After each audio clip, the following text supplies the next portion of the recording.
ever get a handheld console that's younger than a Game Boy Advance because I don't think you need one really. No, that's definitely true. Because oh man, yeah, I had the original Game Boy. Those things are indestructible. It's like A lot of weapons. yeah. It's like I haven't got it on me, but it's like a bloody brick. But you know what happened was went on a school trip. There were a couple of nasty boys, so they decided to just dip the damn thing in water and then sort of G me up to my dad saying, "Look, he broke it. He broke the Game Boy and stuff." But it was like, well, all I had to do was just wait for all the water to drain out, and then I just put batteries back in, and it worked. That's sick. Yeah, I know. That's So a good. Tr I'm just thinking, you do that with any smartphone, that will not work. yeah. I hope you I smashed went. the fuck out of those guys. I got a micro, but my hands are too big. So literally, like you see the size of my hand, look at the size of the micro. That's just not going to work.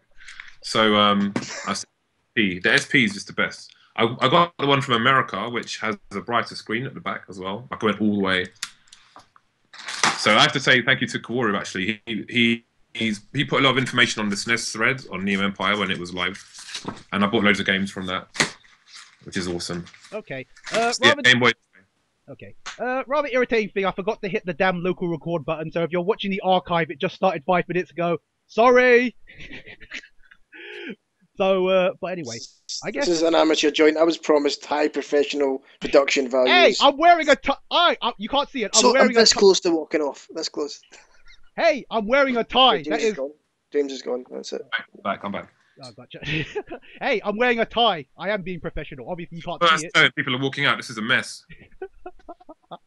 Mutiny. Okay, gotcha then.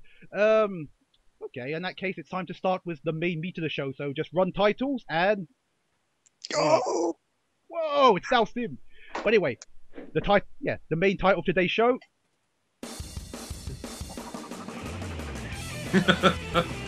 Right, let's go. Screw the show, let's show toys. Woo! Yes, episode 1. Please update us on the current status of the UK FGC. Oh, that's sick. That's ridiculous, man. We got like little toys out now. We're done. He looks like he's in his packaging. Yeah, I didn't open. My girlfriend bought it for me. I was like, well, I'm not going to play with it, so I may as well just leave it in the box. Oh shit! Yeah, check this out.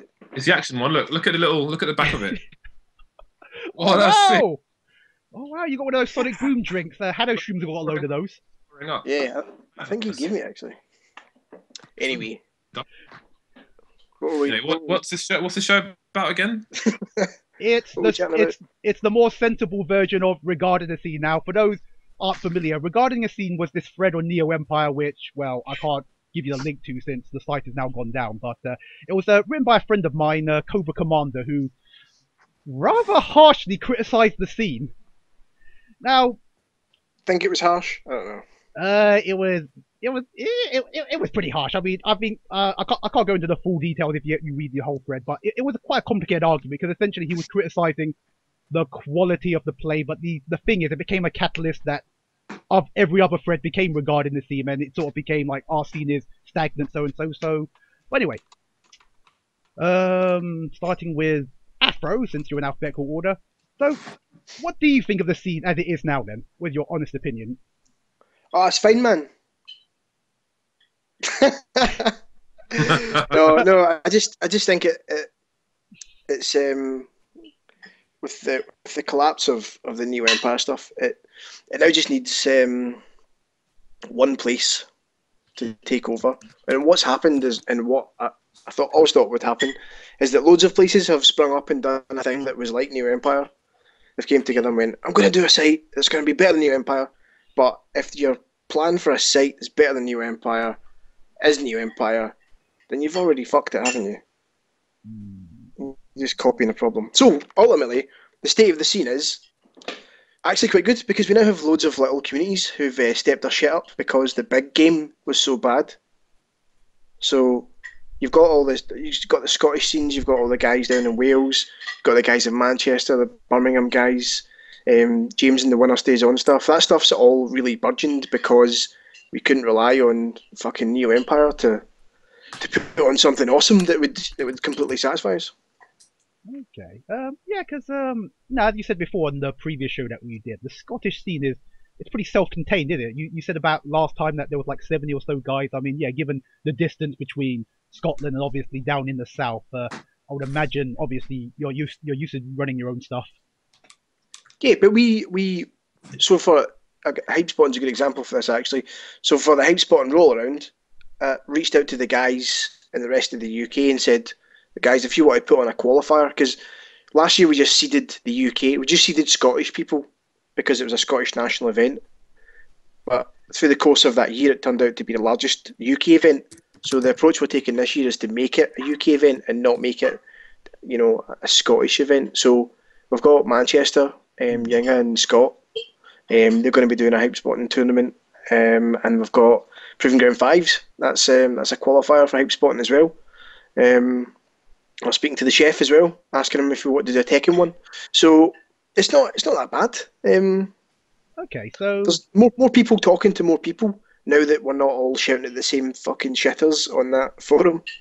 Okay, now that's kind of interesting because there was one of the threads which did catch my interest. Somebody did a poll and it was kind of interesting. I mean, yeah, you could take them with a pinch of salt, but it was like you had almost two extremes. You had the highest votes for people saying the scene's fine but could do with improving. Then the last one was the scene is terrible and it's whatever. And it was kind of interesting that both those votes were like neck and neck. And I can't help but wonder whether or not it was a matter of perspective because I speak to some of my London brethren. They are pretty doom and gloom, but a lot of the people I speak to outside London, they say it's perfectly fine. Yeah, would you? It depends. Everything's relative, isn't it? So if you're in a scene that's got 3 or 4 guys and those guys don't play much, you don't get to meet up often, you don't get to play the game you want unless it's online, and then you go to a big tournament that turns out to be Super versus Battle 2011, 2012, you're going to think it's fucked, aren't you? You're going to be like, well, this sucks. I'm going to give up fighting games. I'm going to smash my time into FIFA. I'm going to smash my time into FIFA, become a professional, win that monies. But if you're in like London, if you're in Wales, like all the SMBF boys, or even if you're up in Scotland, you're not going to think it's that bad. You've got regular events, you can attend weekly or bi-weekly sessions, you get in contact with loads of guys. The localised events that happen, they're pretty good. So locally, everybody's doing a good thing, but nationally there's no convergence of all those things, which needs to happen. Okay, and yeah, before we move on to James, yeah, because again, this question was in 2 parts, because again, the original regarding the scene was not really more to do with the stagnation of the scene, it was more to do with the players at the time. I think Cobra Commander was like criticizing that the current new crop of players, they were nowhere as strong or committed as the older guard. So what do you say to that, especially in light of like the recent 25th anniversary where we had Problem X knocking out Justin Wong like really really hard? Who gives a fuck what the player's attitude is? Honestly, these guys come down, they play games. What do people complain about? The fact they're not contributing more? These guys are just there to play games, man. That's all they're there for. We don't need them to be like super scene ambassadors to teach people how to play games. We just need them to turn up and play games. And actually, if they annoy people, people want to turn up and fucking smash them. So I don't think their attitude's irrelevant. Okay, but you would definitely say that our players in the UK, they are definitely formidable. Oh yeah, without question, man. I always laugh whenever I'm watching the UK games. There's Wednesdays on, and I'm watching it, and some Americans come in, and there's 2 people going at it, and there's a player who's really good against the guy who's just coming into it, and they'll be like, UK's free, fucking Europe's free. I mean, for a start, most of them don't realise that UK is a country inside of Europe. They think it's 2 separate countries. But anyway, yeah. I don't give a shit. I don't think we underrepresent ourselves. I think we could do with travelling a bit more. There's a lot of European tournaments that happens, a lot of the stuff that James attends, and I don't see a massive presence. I do see some UK presence, and whenever we're there, people know who they are. They know who the players are. Know who Ryan is, Problem, Taha, loads of players. We've got loads of decent players. Or like they all seem to originate from London, but with more travel, more guys attending more events, that shit will change.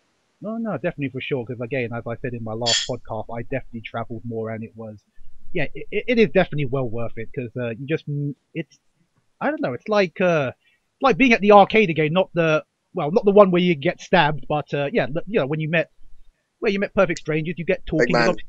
You get stabbed at every arcade. Let's not joke. Arcades were scary as fuck when you were like 13. It's just yeah. Funny you say you get stabbed everywhere because just about a year ago or so, I got stabbed outside a mate's house. So never mind. it's gonna happen, man. It's gonna happen. I survived, but that's I've said that a zillion times. I won't repeat myself. So James, given your experience with the London scene and you traveling around Europe, what are you saying about the current state of the scene then, in your opinion? I think the first question is how you define the scene, because I think that's something that will differ from person to person, which is why some people will say it's fine, some people say it's great, some people will say it's awful. How I would define the scene is, bearing in mind I wasn't around in this particular scene at the time that people are comparing it to people who say that the current scene is rubbish XYZ. So I can't really compare it to what they had before, because I was I was playing Ultimate Mortal Kombat 3 in Victoria Station. But, I think what's important in a scene to me is that there's a good community spirit, is that people are competitive. As long as people progress, regardless of the speed they progress at, as long as people, what I don't want to see is, for example, I don't want to come to Winner Stays On every week, every 2 weeks, say for Street Fighter. I don't want to play someone and see them doing the same thing, the same mistake every week. Like, if someone does something stupid against me, then I'll tell them, why are you doing this? You shouldn't be doing this. If I come back 2 weeks later and they're doing the same thing, that is a problem for me. That is where I would have an issue with the scene. I don't want people to go to play, not think about anything, come back and exactly the same thing happens. That is mind-numbingly painful to watch and be associated with. But as long as, and also if there are cliques in a scene, I think that stops the scene from growing. I think Street Fighter has that as an issue, in London at least, which can make it hard for some people to there'll be a core group of people who probably won't talk to you if they don't know you. I think that's a lack of social skills rather than anything, and that we will try and overcome with time. But those are things that grate me negatively, but positively. I think the scene is amazing. I think on the whole the scene is amazing.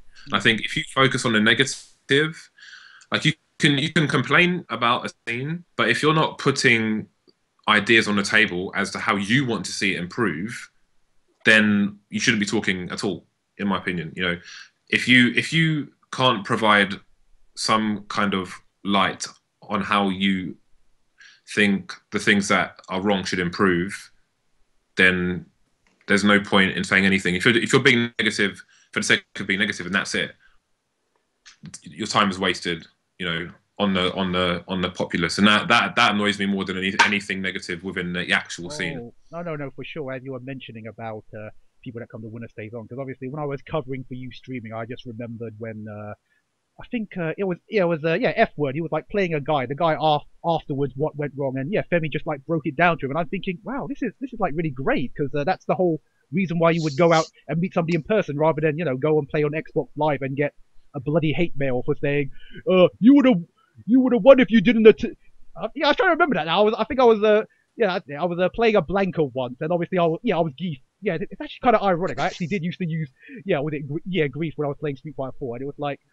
obviously I just changed my tactic. I just sort of didn't attack, and then the guy flames me and says, you wouldn't have won if you just was it? I kind of wish the show was still edited so I could edit out this fluff, but you got my point. Basically, he bitched you out and it doesn't happen offline, in short. Yeah, that's it. It doesn't happen offline. Not so much anyway, not so much. But I think the scene's in a great place. I think a couple of years ago we were too reliant on one entity. I think England, at least, was too reliant on one entity, whereas now you have Manchester Battle Arena, for example, are completely self-sufficient. They do their own streaming, they have their own regular tournaments. And now you have Temp doing stuff in Wales as well, which, despite not having a stream, it's not the be-all and end-all. The important thing is community and he has that there. I've been to at least one of them, and I'm hoping to go to more.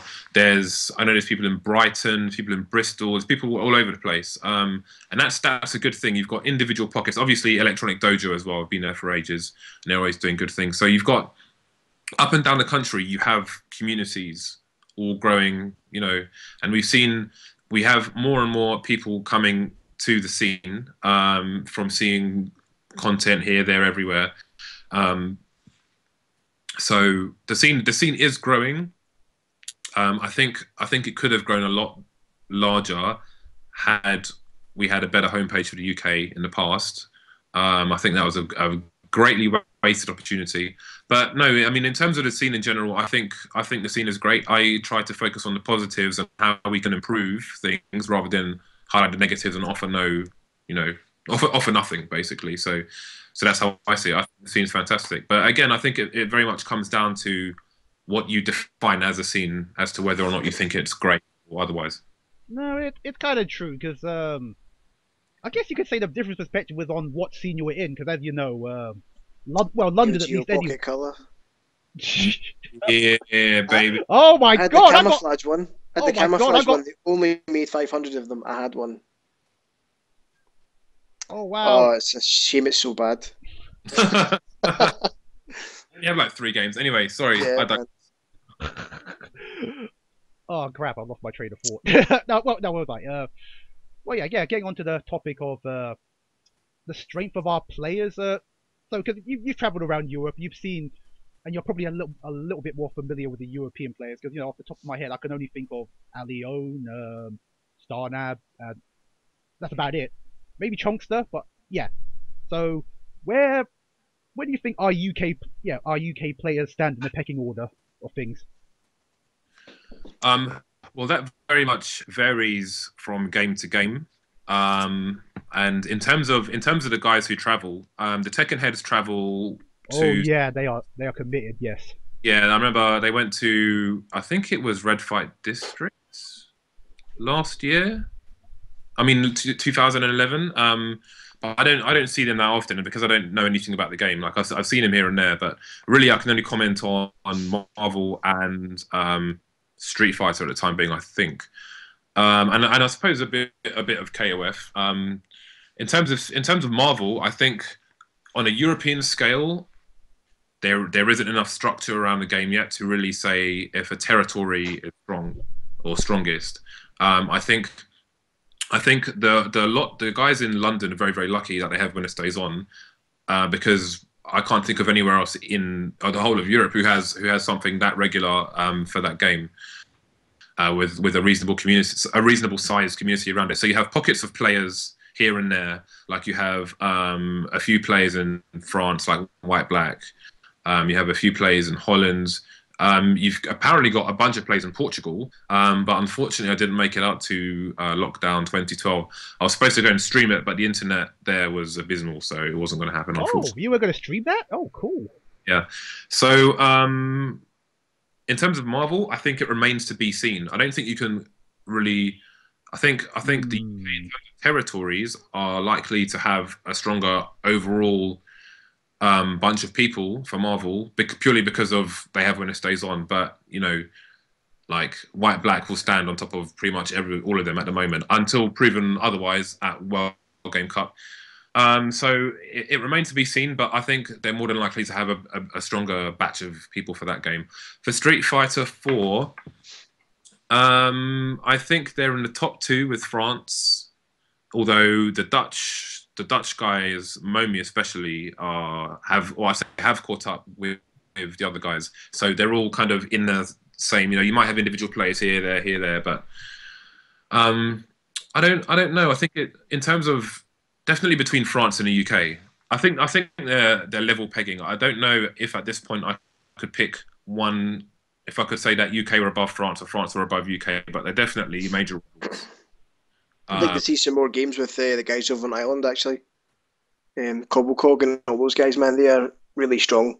Qualify for Evo like fucking all of the time. Yeah, all right, it's their event, but last 2 Evo qualifiers in Ireland. And I don't know if Cobblecog plays Street Fighter 4 anymore. I think he's mainly cross Tekken now. But Steve-O is definitely a very, very strong Honda player. I remember in the last in the last tournament, he landed 7 Honda hands on me in one combo. Something like, it was a 45 hit combo. It was completely absurd. But I love the Irish guys. They refused to let me go home, and I was drinking until morning. I went there with Problem X. We had a blast of a time. It was brilliant. A bit more people should go next year. I mean, it's an Evo qualifier. Why wouldn't you? It's funny you said that about the Tekken guys travelling. I was trying to arrange a tournament down in London, and I said I'll offer up free entry and tournament entry for the top 3 guys in the Tekken tournament. And the reply I got was, well, they probably won't travel up, so I'm not sure it's worth offering the tickets. Yeah, I can't really speak for the Tekken scene. I think I've run one Tekken tournament so far. Hopefully I'll run more in the future. I'm not sure when we'll be doing the next major. Okay, from my experience from running the Snake Pits, it was always, the numbers were pretty comparable, definitely to Winner Stays On. It was like 20s and maybe just above 20s, like maybe 22, but maybe under 25. I'm not quite sure. What was like the highest number you would say you ever got at Winner Stays On? Because I remember that one time you had like 36, 38 players or something like that. One time when Logan wasn't there for whatever reason, wow, all the game discs were missing. We had 2 setups and 47 players, and I still finished on time. Boom. What the hell? I don't think it's hard to do. As long as you're on top of shit, things run well, man. Yeah, I had to make some changes to the groups, but I finished it on time, man. 47 players, 2 setups, and still groups into double elim. Whoa, what? Oh, yeah. Where there's a will, there's a way, my friend. You just got to sit down and think. Yeah, man. Push it through. Don't fuck about. Don't let anyone jump on casuals. Yeah. So sort of stuff. Yeah, we regularly get 20, 25 heads on the Thursdays for AE. It's pretty standard. The Marvel nights get maybe 12, 15 guys. But it's the benefit of having a stream is people catch it. They go, where's this hosted? Find out where it is, they pop down. But then of those people who come, there's 1 or 2 mindsets. One mindset is they turn up, they get, fucking smashed for 3-4 hours. They go, oh, fuck this, I'm not coming back, I'm going back online where it's safe and friendly. And the other one is the guys that go, man, these guys are really good, I want to get better. And you only get maybe 20% of the people who attend from watching a stream who will actually stick about and play offline. But those 20% are good guys. Okay, since we've got started on numbers, this is kind of interesting because obviously I've been doing quite a bit of streaming and obviously noticed some numbers. What, by your definition, would be a healthy number? Because last couple of sessions I've streamed, if you're not Marvel or AE, you really do struggle to get above like 8 people. Are you talking player attendance? Yeah. So what, by your definition, would be a healthy number for the UK? Depends what kind of event. Are we talking a weekly session, or are we talking a small tournament? Let's start with, let's say, a weekly then. I think. Well, one question is how long have you been running for? I think if you have 8 people, if you're starting and you have, say, 8 people, then I think you're all right. I think it's the most important thing is to be consistent with when you run a tournament. So if you're doing a weekly, as long as you are every week without fail, saving a plane crashing into the building, then I think your numbers will grow if people are in the region and want to play the game. As long as you're not cliquey, as long as if someone comes, you talk to them, you ask them where they're from, you ask them how long have you played the game, you make them feel welcome and a part of your community, not as an outsider looking in. Which is why some people will turn up to an event like when it stays on or whatever. I mean, it happens at every event. They'll turn up and they won't come back, but most people do come back because for the most part they're made to feel welcome by the people who were once made to feel welcome by other people, and so on and so forth. So we didn't suddenly appear with like 40 people at when it stays on. when I started streaming it, there were like 12 people turning up. So I think eight. If you have 8 people, then you can run a proper tournament and with some variation. And you know, the whole thing doesn't need to be a tournament. You can do whatever afterwards. You can make it interesting. So I'd say for me, I'd say 8 people plus. You know, if you're new or whatever. If you have passion for the game, then it doesn't matter if you have 8 people or 80 people. Okay, because I remember some certain top players. They said they didn't want to take up KOF anymore because the tournaments were like barely getting under 15 people. Which, again, I was actually thinking to myself, but I generally think 15 for in the grand scheme of things for the UK, sadly, is a very good number. No, man. 15 for KOF in general is a good number. Yeah. If it's a local, then it's good. But again, it's important, especially in that game, because of the large difficulty. It's important to make people feel welcome and help them improve at the game faster. Because I think people give it up after 10 minutes, or they'll play it.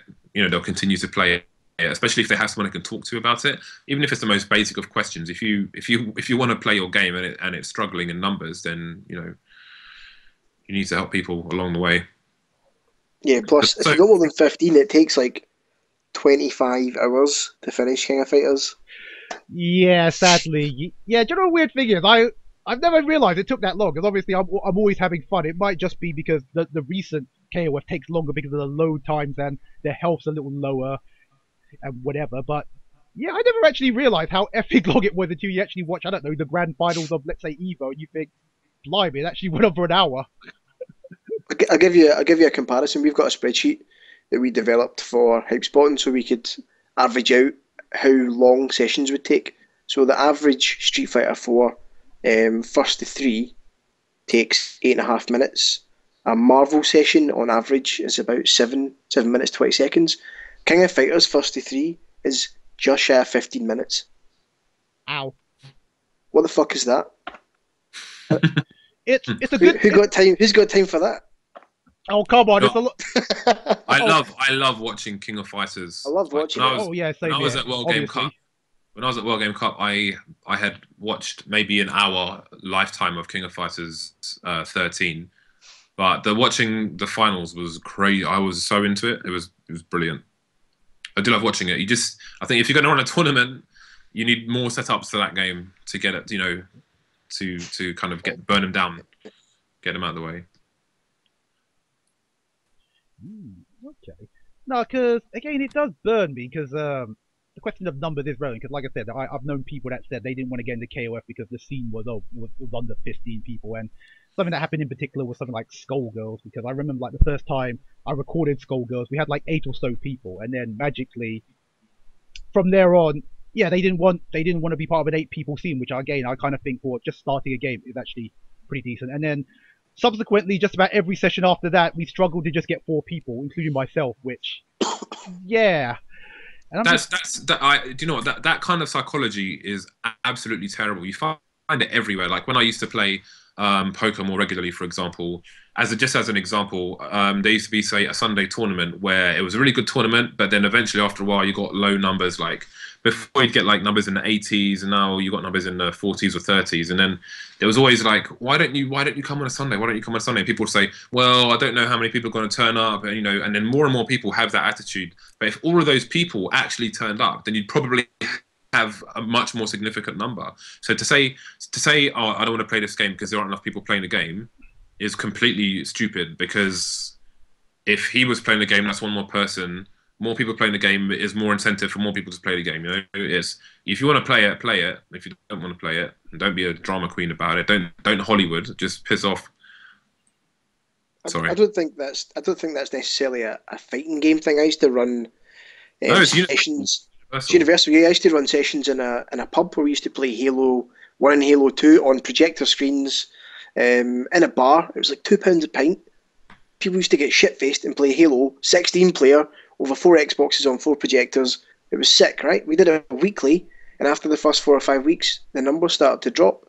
So, speaking to the guys, why aren't you coming? I'll just make it next week. The problem was, the frequency was there. We were there every single week. So people knew if they missed one, there was one next week, there was one next week, there was one next week. So more and more people just kept putting it off and putting it off and putting it off.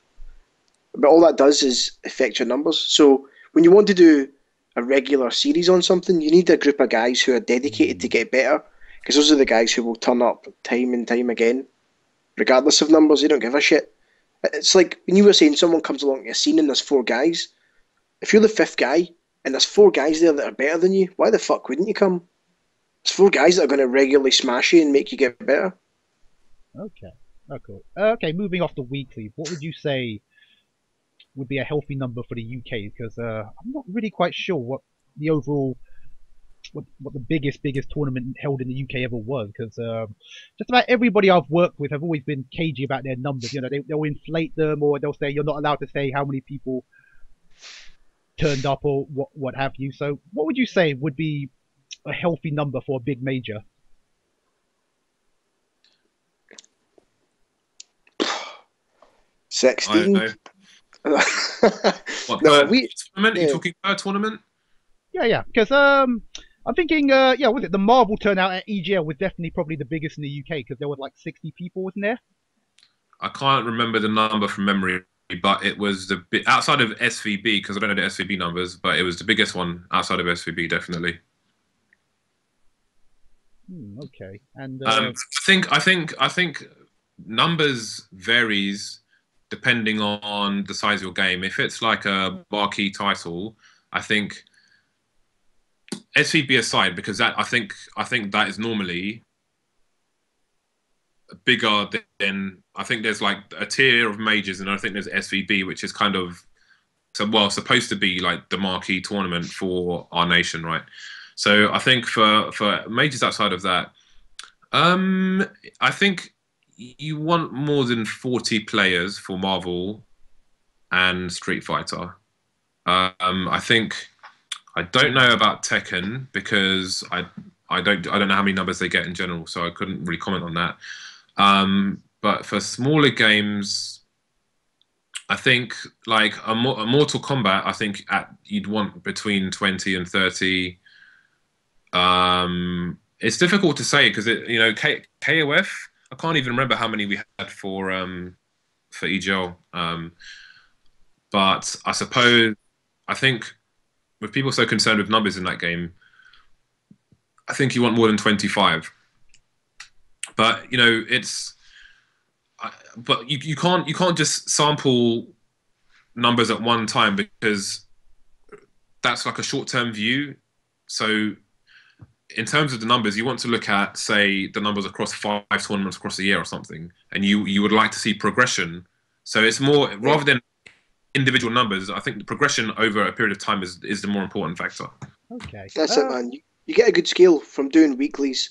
We do every 3 months. We do loads of different sessions, larger tournaments. We'll put cash and prizes up. So from our weekly sessions, say Edinburgh has maybe 8 to 10 guys. Glasgow has shy of 20 or 20 to 25 guys. Personally, if we do a tournament that's a smaller tournament, I'd like to see about 35 to 40 guys go. 40 is a good number for a small tournament, but for a national, I'd like to think at least in AE you'd fill a 64-man bracket. At least in Marvel, excuse me, you would fill a 48-man bracket.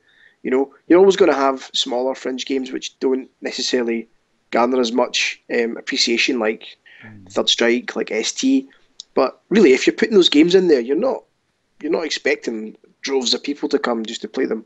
We put in Virtua Fighter, and I think we got maybe 18 people signed up for it, which was like 18 people for a Virtua Fighter tournament in the UK. That's ridiculous. Really good. Yeah, that's quite good.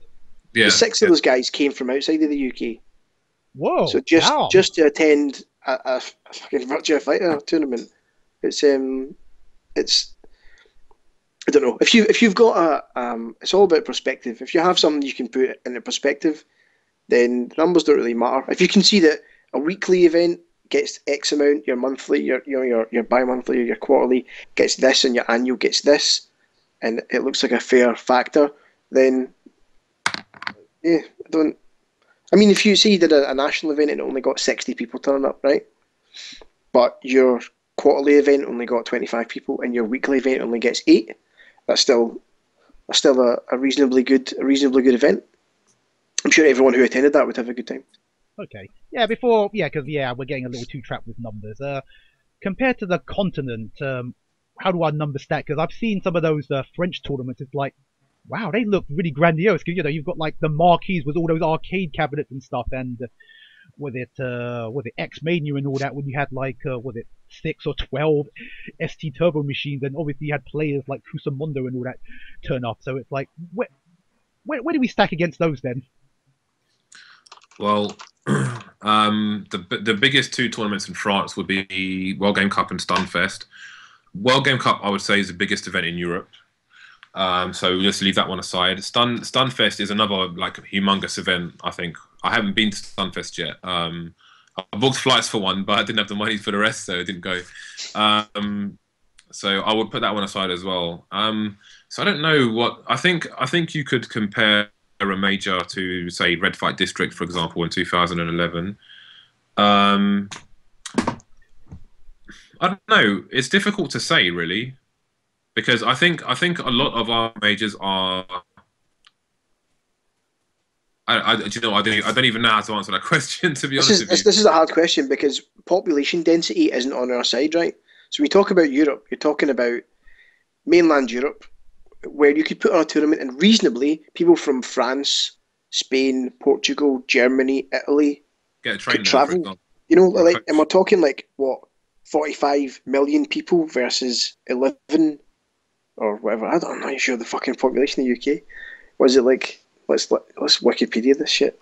Well, actually no, because I was going to leave it to the end, but it's like, yeah, James, you want to set up a European website. Now that's kind of really interesting because the advantage you can argue that America and Japan has is they're one country, whereas Europe, well, it's a continent, isn't it? It's made up of, God, I've forgotten how many languages. What, 27 or more than that?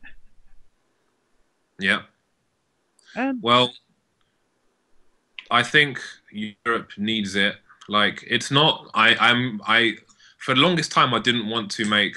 I mean, for the longest time I've had issues with how crap Neo Empire has been and mismanaged, and how the forum's been. I mean, the forum has good parts. Well, when it's online, yeah, definitely did. Which is like the modding section, the local regional sections for UK people. Other than that, it's largely a swamp. And like one issue. Well, that's a UK thing rather than a European thing, so I won't go on a tangent there. But we need the only way really we knew when international tournaments were going on was the international forum on Neo Empire. That's the only reason a lot of people went there. And now that website's so unreliable that we don't even have that. We need a reliable place for that information and other information, basically. So that's why I've decided to make a website for Europe. So, like, if you look at Shoryuken or event hubs, Shoryuken, it promotes itself as a worldwide website, but it's not. It's an American website. It's an American website with like Japanese stuff on there, you could say. Europe is irrelevant as far as that website's concerned. We don't have a hub where you can go and find out information about Europe. There's no place you can go to find out what the next tournament is in France, or when the next DreamHack is, or the next thing in Germany, or even Scotland. There's nowhere. So, and yeah, you might have Facebook, but that isn't a universal solution. So there needs to be one. So I'm going to make one. It's fairly, that's it pretty much. Got a name for it? You'll see it when it goes live. No previews? Oh, okay, never mind. Okay. Well, actually, I think, yeah. I think it's a good idea, man. I think we also need to have a New Empire served a purpose, man, and it was to get people, aside from raging at the same little shit cunts all the time, it was to get people from different areas chatting to each other. And the European stuff's good, but then where do you organise the UK side of it? Where do you say, let's get guys from Scotland, Wales, Manchester, Birmingham, right, guys, you're going to meet with these guys in London and we're all going to fuck off over to France, and smash some cheese-eating fucking surrender monkeys up. Let's get that done. There's nowhere just now that we can do that. don't intend to make a replacement for Neo Empire, nor am I trying to replace it. There are things there that are useful, like such as the international forum, but it needs expansion and needs to be a visitable page for one. My biggest issue with Neo Empire has always been, it's not, and when I say Neo Empire, it's not even the people who run it. Well, it is only to the point of that it's been allowed to get to the point that it's at. And I don't mean it being offline. I mean the way the forums were. For example, if you remember back to when we did a launch event for Super Street Fighter 4 in London, and it was massively oversubscribed to the point where we had too many people for fire regulations. They had to be turned back, otherwise it closed the whole thing down. And we had excellent momentum from that. There were tons of people who came from here, there, everywhere for it. Then, if you remember the forum thread for that specific thing, it was basically shit on by people who were not even there, bitching about things like people getting turned away, you know, and just focusing on the negatives. And you think to yourself, after such great momentum, loads of new players coming in, you need a place to direct those players, and that's what you direct them to. And then you had mods who would like bait someone to be offensive and then ban them when they took the bait, you know, that. And that's where people. Is it who? Huh?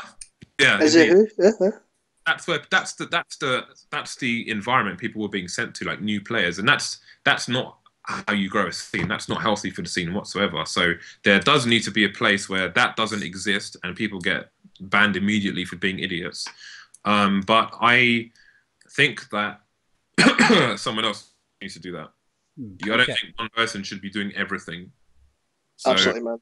Okay, I gotcha. Because no, my only other, as I said a few times, the spider needs to have more legs. So if one gets pulled off, it's still walking around. Like I felt that a new website has been needed for a very, very long time, but I just didn't want to be the person who had to make it, basically. Yeah, there's a cost involved, not just financially. There's time and there's effort, and if you're busy, you know, these things take a toll. But it's quite obvious near the end of Neo Empire that there was only one guy that was running the whole fucking show, because mods would come on and answer questions with, "We'll find out for you." Whereas if it was a community effort, those guys would already have the answer. Because when we do our events, the versus events, Facebook's pretty much replaced our staff forum section. We just sit, people see it more often. I go, right, this is what we've done, here's the contact I've made, here's all the things we've done. So the information that I get, everybody gets. When they do something, they let everybody else know.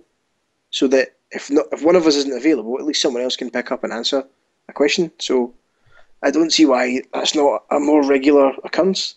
More people doing more things. If you leave it to one person and they go in a huff, like, no, I'm not saying that's what happened to Neo Empire, but if they happen to go in a huff, you know, and drop the website or whatever, then everyone's fucked. Everyone suffers for it.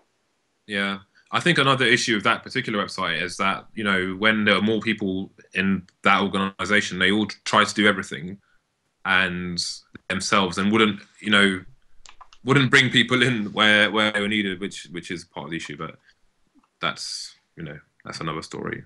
So whatever. So yeah, that's my answer. That's why we need a new website. Okay, and upon the European question, because my only other concern was it's quite hard for some of us to even travel outside London. So do you actually think many of us will actually travel to Europe and vice versa? Because don't really remember a lot of European players coming our way. Yeah, that's one problem with not being part of continental Europe. That physical water makes it more difficult. An island, man. It is. It's more expensive to fly to London. Like if you look at flights or advertisements for flights, if you go on London Underground or a bus or wherever, if not in London, and you see flights here and there for X amount of price, like £30 or something. That's all well and good, but coming back is always more expensive. Flying to London is where the cost is, and so I think it's harder for people in continental Europe to fly here because they can see the price comparison to going to an event in, say, Amsterdam or Paris, whatever. So that's always a drawback. But another issue I think is it depends on who is running it as well and their reputation. you know, their history with past events. Have they run smoothly? Have they been a complete mess, etc. So, like when we did EGL in the Emirates Stadium in London, Watch the Match in Paris sent practically their entire team to London.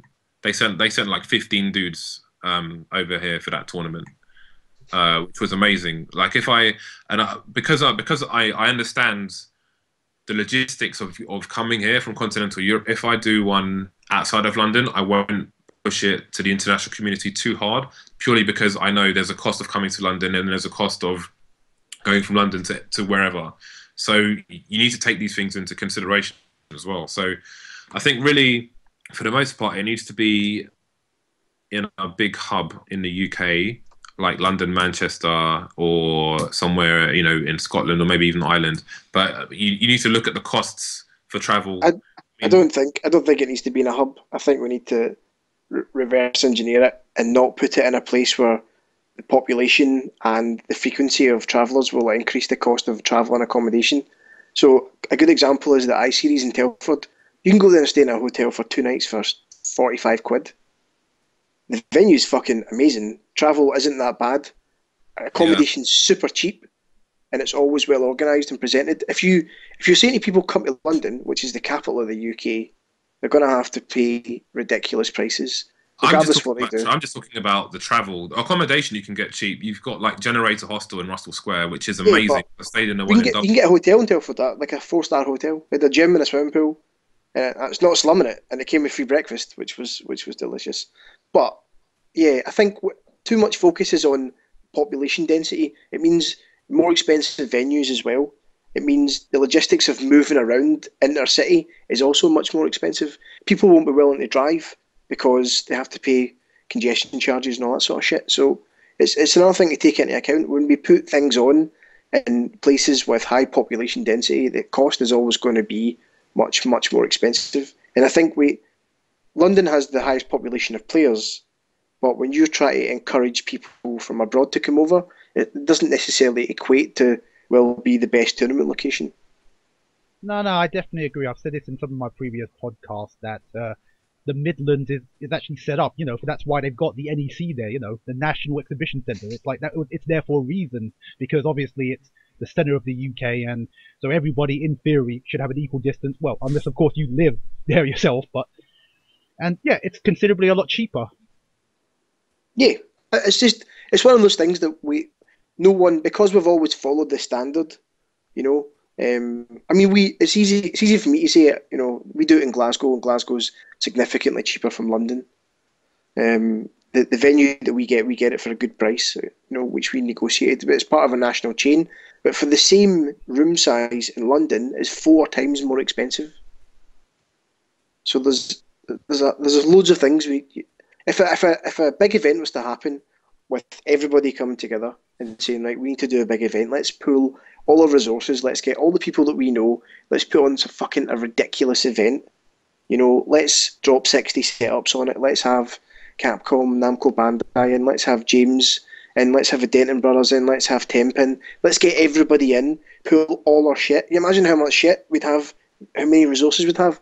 The next question is, where do we host it? And I would automatically rule out London. Like, as I've done loads of events. Still work for a promotions company. Done loads of events. London is by far the most expensive place in the UK to do anything. And it's I think, strictly talking international crowd, I think the fact that it's in London, they're not going to go to the event and then leave. They're going to get to look around London as well. And I think that's a treat for people, and that is an attraction. I think, for example, the Emirates Stadium, there's a lot of French people who love Arsenal because of how many French players tend to play for Arsenal. So that in itself is a massive draw. Cool, we get to go around Arsenal Stadium. I'm over there straight away. You know, there's the tourist attraction side of it as well, which you have to take into consideration. Especially if you could go with an army of your friends as well. I don't doubt it, but say for example, let's look at it from a different perspective. You're in Birmingham. How much is the train from Birmingham to London return, you reckon? It depends on how far in advance you book it, but I think it's somewhere I can't remember really, but last moment I think it might have been 20 quid or 25 quid or something, maybe less than that. So you could stay in you could have an event in Birmingham, which is an example, right? An event in Birmingham, you could stay in a decent hotel, you could do your event, you could disappear into London for a day trip, come back, and save yourself loads of cash. That's not the same though. People don't think that way. Man, I've done a lot of travel, man. You can't go out on the piss and then walk into a hotel at 2 o'clock in the morning if your hotel's in Birmingham and you've come to London for the day. Hey man, Birmingham beer is cheaper than London beer. I know that for a fact. I'm sure you do. I don't doubt that at all. Okay, so to sum it up, James, you would say if we were to run a really big super national that that we'd be mega proud of, it'd have to be in London. Walter, obviously not London. Yeah, and I wouldn't say Scotland either. I think we need to give a fair crack of the whip to anywhere that's got a decent exhibition centre. I mean, I hold it up, man. The I-Series events are very well run. The multiplay guys down there, they know what they're doing, but they've been doing it for just shy of 10 years. So it's not like they're new to the party. Those guys are very experienced. We just need to look at similar venues where we can impose our own structure that have cheap accommodation nearby and ease of access for transport. Because I think I'm right in saying this, but it's cheaper to fly from Paris to Glasgow than it is from Paris to London. Even though, really, bloody hell, yeah, I'm sure of it. Even though it's obviously a much shorter distance, it doesn't. If you're paying for fucking air fuel, it doesn't make any sense. It doesn't make any sense to me. It's all tax and So, airport landing fees and so on for the particular airports, which is why you get people go to the ones that are further out from the city because it's cheaper for them to actually land there. So that's why it's Express, whatever. Yeah, I mean, as soon as you land in Scotland, you get mugged. So I mean, there's a mugging tax. The ways out. I think international for me, London is important. I think national, it's better to be. I think better to be in Birmingham because I think to come from the London region to Manchester is £50 return on the train, whereas Birmingham's I think you can get it for like 20 quid or something. So I would say the Birmingham region would be if I could do one anywhere, and I've done one in Manchester, Liverpool, and some other places, even Loughborough. But yeah, I'd say Birmingham is a good location, unless you're going to go all the way to Scotland or something, because it's probably cheaper to go to Glasgow than to go to Manchester from London. Okay, you can get like a 60 quid return on the train. A lot of guys are doing that, but yeah, I think what would help us. What would really help us with the international scene for the European scene is if we could have a really strong national presence. If we had a load of tournaments, I don't know, maybe 3, 4 that are put on over the UK that are well run, well publicised, well streamed, people say good things about them, then when we do, or whoever puts together a massive international event, all they're going to hear is the good things that happen from the individual event organisers who are then coming together to put on that big international event, and that's really going to bolster confidence for anyone who's wanting to do it. So you would say that tournaments in the UK have got a bit of a bad name because I was trying to look up some of the past ones, and the name Absolution popped up, and it's kind of interesting. Apparently, that was a tournament that Daigo said that he'd never come back to the UK, although he did obviously come back in 2009. But yeah. So I don't. My only real big national tournament experience has been SVB. I can't even name, aside from Battle of Destiny, which was still technically SVB. I can't even name another one in the UK that you would say is like the national tournament. My first what the hell was that? My first SVB was 2009, and Street Fighter was 7 hours late, which is why I had a laptop with me, and I started playing poker online because I had nothing to do. I was bored, and then by the time the tournament actually started, I was in the money of the tournament. So there's a video. King Jade, second player, took a video of me playing my group matches and playing poker on the laptop at the same time, which is on YouTube somewhere. Whoa. Guaranteed money, man. Guaranteed money. Yeah. One way or the other, yeah. I wasn't around for Battle of Destiny or Absolution, but yeah, SVB 09 was my first one. Then the next one I think was 5 hours late or something the following year, etc., so on and so forth. So I think I think at this point, I wouldn't say the UK has a bad name for tournaments. I would say that some organisations have a bad name for tournaments and Yeah, I'd people. agree with that. But Yeah. I think people. I think at this point you can identify tournaments and the people behind them, so they know. Like if I run a tournament, for example, they'll have more confidence than if certain other people run a tournament. Okay then. Yeah. Okay. I think actually 2012 has been a big year for tournaments happening. The Proving Ground series kicked off. Yeah. And they're on their fifth one now. Yorkshire Carnage happened. Yeah, less said about that, the better. I think Unfortunately. that name, it was self-prophesizing. We we had all the extra salt sessions in Scotland and stuff. There's more and more smaller tournaments Oh happening. yeah, which, then yeah, don't forget is great. don't forget T-Sport that just literally happened just before Christmas. T-Sport, yeah. I haven't heard anything bad about T-Sport as well. It's another event that cropped up from all the guys who've become a bit disenfranchised by larger events. Thought we'll stick on our own event. No, Went off. no, it's the true sort of grassroots community. Because originally it was just going to be a couple of mates that they were just going to borrow their uni room, and then all of a sudden, bare people showed up, and then it just suddenly became a 50-man tournament, which apparently for the Northeast is really huge. Which That's brilliant. yeah, It's really good. Yeah, you I did run your like- first event. Yeah, that's awesome. You've got Waste Man weeklies now, which is hilarious. Oh, yeah. That's so funny.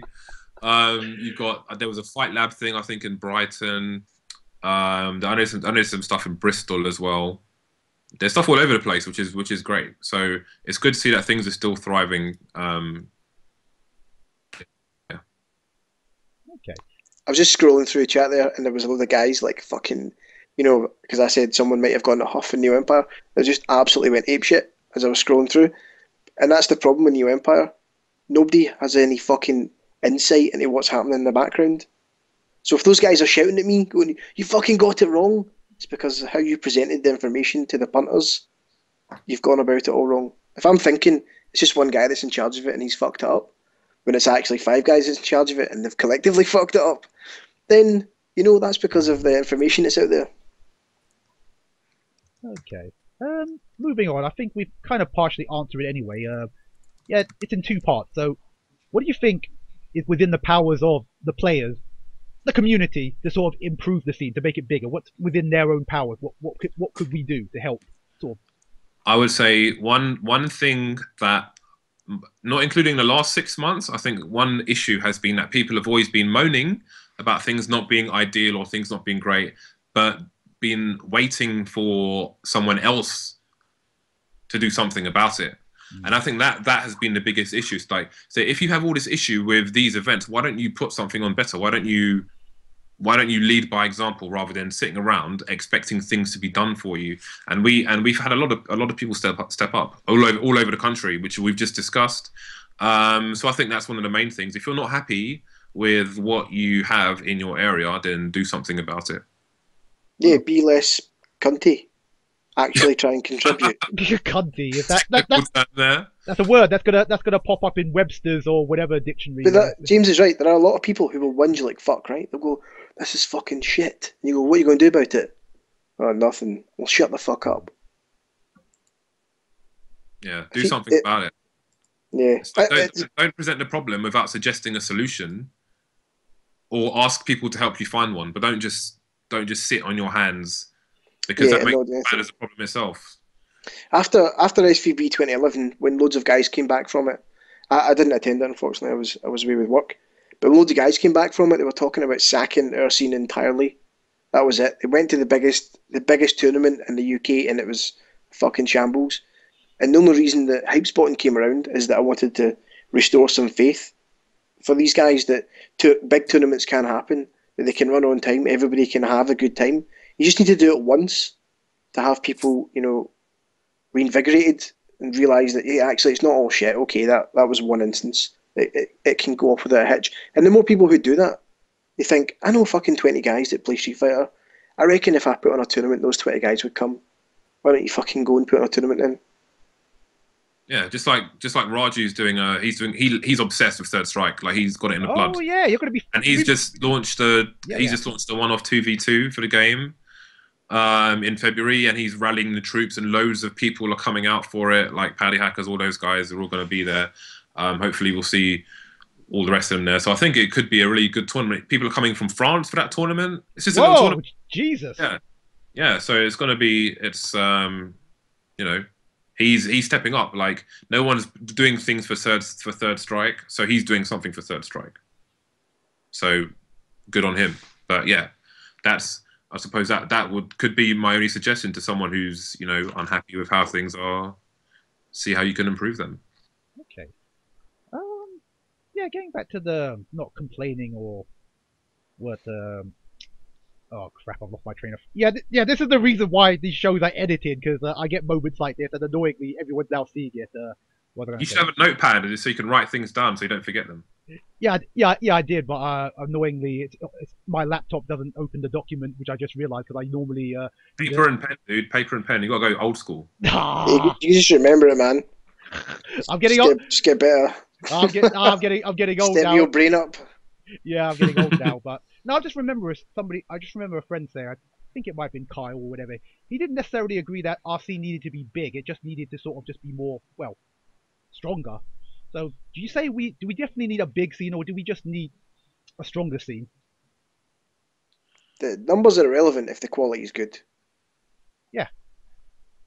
I think I see a scene. I think a scene is a geographical thing. So I think London has a scene, Scotland has a scene. Not even Scotland, but like Glasgow has a scene. There may be other places in Scotland that has scenes, Manchester, etc., etc. So I wouldn't classify it all as one big. I suppose they all come together to make a big scene, but I think you just need each pocket or each scene to be active. As long as they're active, as long as people are playing the games and enjoying the games, people have, like, not everyone wants to play tournament and be the best. Some people just play it because they enjoy it, and that's fine. It's not up to you to tell someone how they choose to play the game. If they just want to play and have fun, they don't care about reading frames, then let them. That's them. People don't all have to be the same and do the same thing, for example, if that makes any sense. So for me, I think that for a scene to be good, it can be a certain size. It doesn't have to be big to be good. But I think if it is big, then you have different possibilities. You can do more, but you don't necessarily have to do more. So you can be content with, like me, I always want to do more, but that doesn't mean that there's something wrong with the scene as it stands. If everyone's happy in their scenes and they come together for tournaments here and there, So I'm kind of giving you non-answers to your question, but no, it's a bloody hard question. That's why I asked you guests to come on, because I don't really know them myself. So I just thought, because you've travelled around Europe and Walter, you're way up in the north with your own sort of essentially a different perspective. I figured you guys would definitely know. I think a lot is subjective, so I don't think there's one solid answer to a question like that, because it depends on how you interpret a scene to begin with, and then your answer. You could ask 10 people and they could have 10 different answers. Like if you asked a lot of the players in London, they'd probably say we want more money in tournaments, which is fine, but will be the aim of some people. The aim of other people will be they want more people in their tournaments. Blah de blah. Or some people just want stronger players, regardless of how many people there are. They just want better competition. So it varies. There can be infinite answers to that, I suppose. Okay, then moving on to the next point. This is I would say it's not within our powers, but what does need to be done? What does need to be sort of done to sort of make the scene better? Do people just have to be nice to each other? Which, well, obviously that's kind of impossible because it is just simple politics, isn't it? You'll always get assholes in scenes once they reach a critical mass. So you can't. Like, there's a lot of people who seem to be raised by wolves in London, and like you can't. I don't blame. Like if someone's not very welcoming to new players, for example, I don't blame them for being unwelcoming, as long as they're willing to learn to be more welcoming. As long as they're willing to adjust, like see the error of their ways and try and learn how to be a more whole human being, then that's fine. So, like for me, for example, I'm not known for my tact. I'm very blunt and black and white. And one day, hopefully, I can be more tactile in my, or tactful, sorry, in the way I talk to some people. So, you know, but it's a broad question. Like the scene in general, if you focus on an individual point, I could give you a more solid answer. But as a broad thing, what do we need to do to make it better? I think we It just keep doing depends. what we're doing just now, man. I think if 2012 has shown us anything, it's shown us that a few communities can step up and and make a difference, man. Look how many new players, how many new guys have you seen at WSO, man? You've Yeah, we put a see lot of people time into the almost. streaming. We're like guys like me and you're on Facebook. We're on fucking Twitter. We're quite active trying to get guys involved in it. I I'd don't say necessarily more think. consistency. I'd say more consistency. Sorry to interrupt you. Like, for example, I follow Affro stream, so I always get emails on the same day with the Soul Tire Suite and other things. It's always like clockwork on the same day. And like some people have been quoted as saying, like Winner Stays On has killed the scene in London. Everyone goes there, doesn't want to go anywhere else. They come here because we're consistent with what we do. Yeah, It's always on the same Tuesday. They know it's going to be at the same time. Be it whether it's weekly, monthly, bi-monthly, consistency. Like in terms of running something, if you want to grow your scene or grow your numbers, you need to be consistent with what you do, and you need to do it well as well. And if you can't do it well, you need to ask people for help who can do it well, rather than try and do everything yourself. So I'd say consistency and not being too pig-headed to ask for help are two very significant ways that people can improve. Other than that, I think it's important to encourage people to get out of their bedrooms and into the halls, or the bars, etc. Okay. Like Bushido Impact in Paris, we had 20 people there for that tournament from the UK. 20 people. That's Uh, impressive. Yeah, impressive. More people in the Marvel tournament than the French did, if I remember correctly.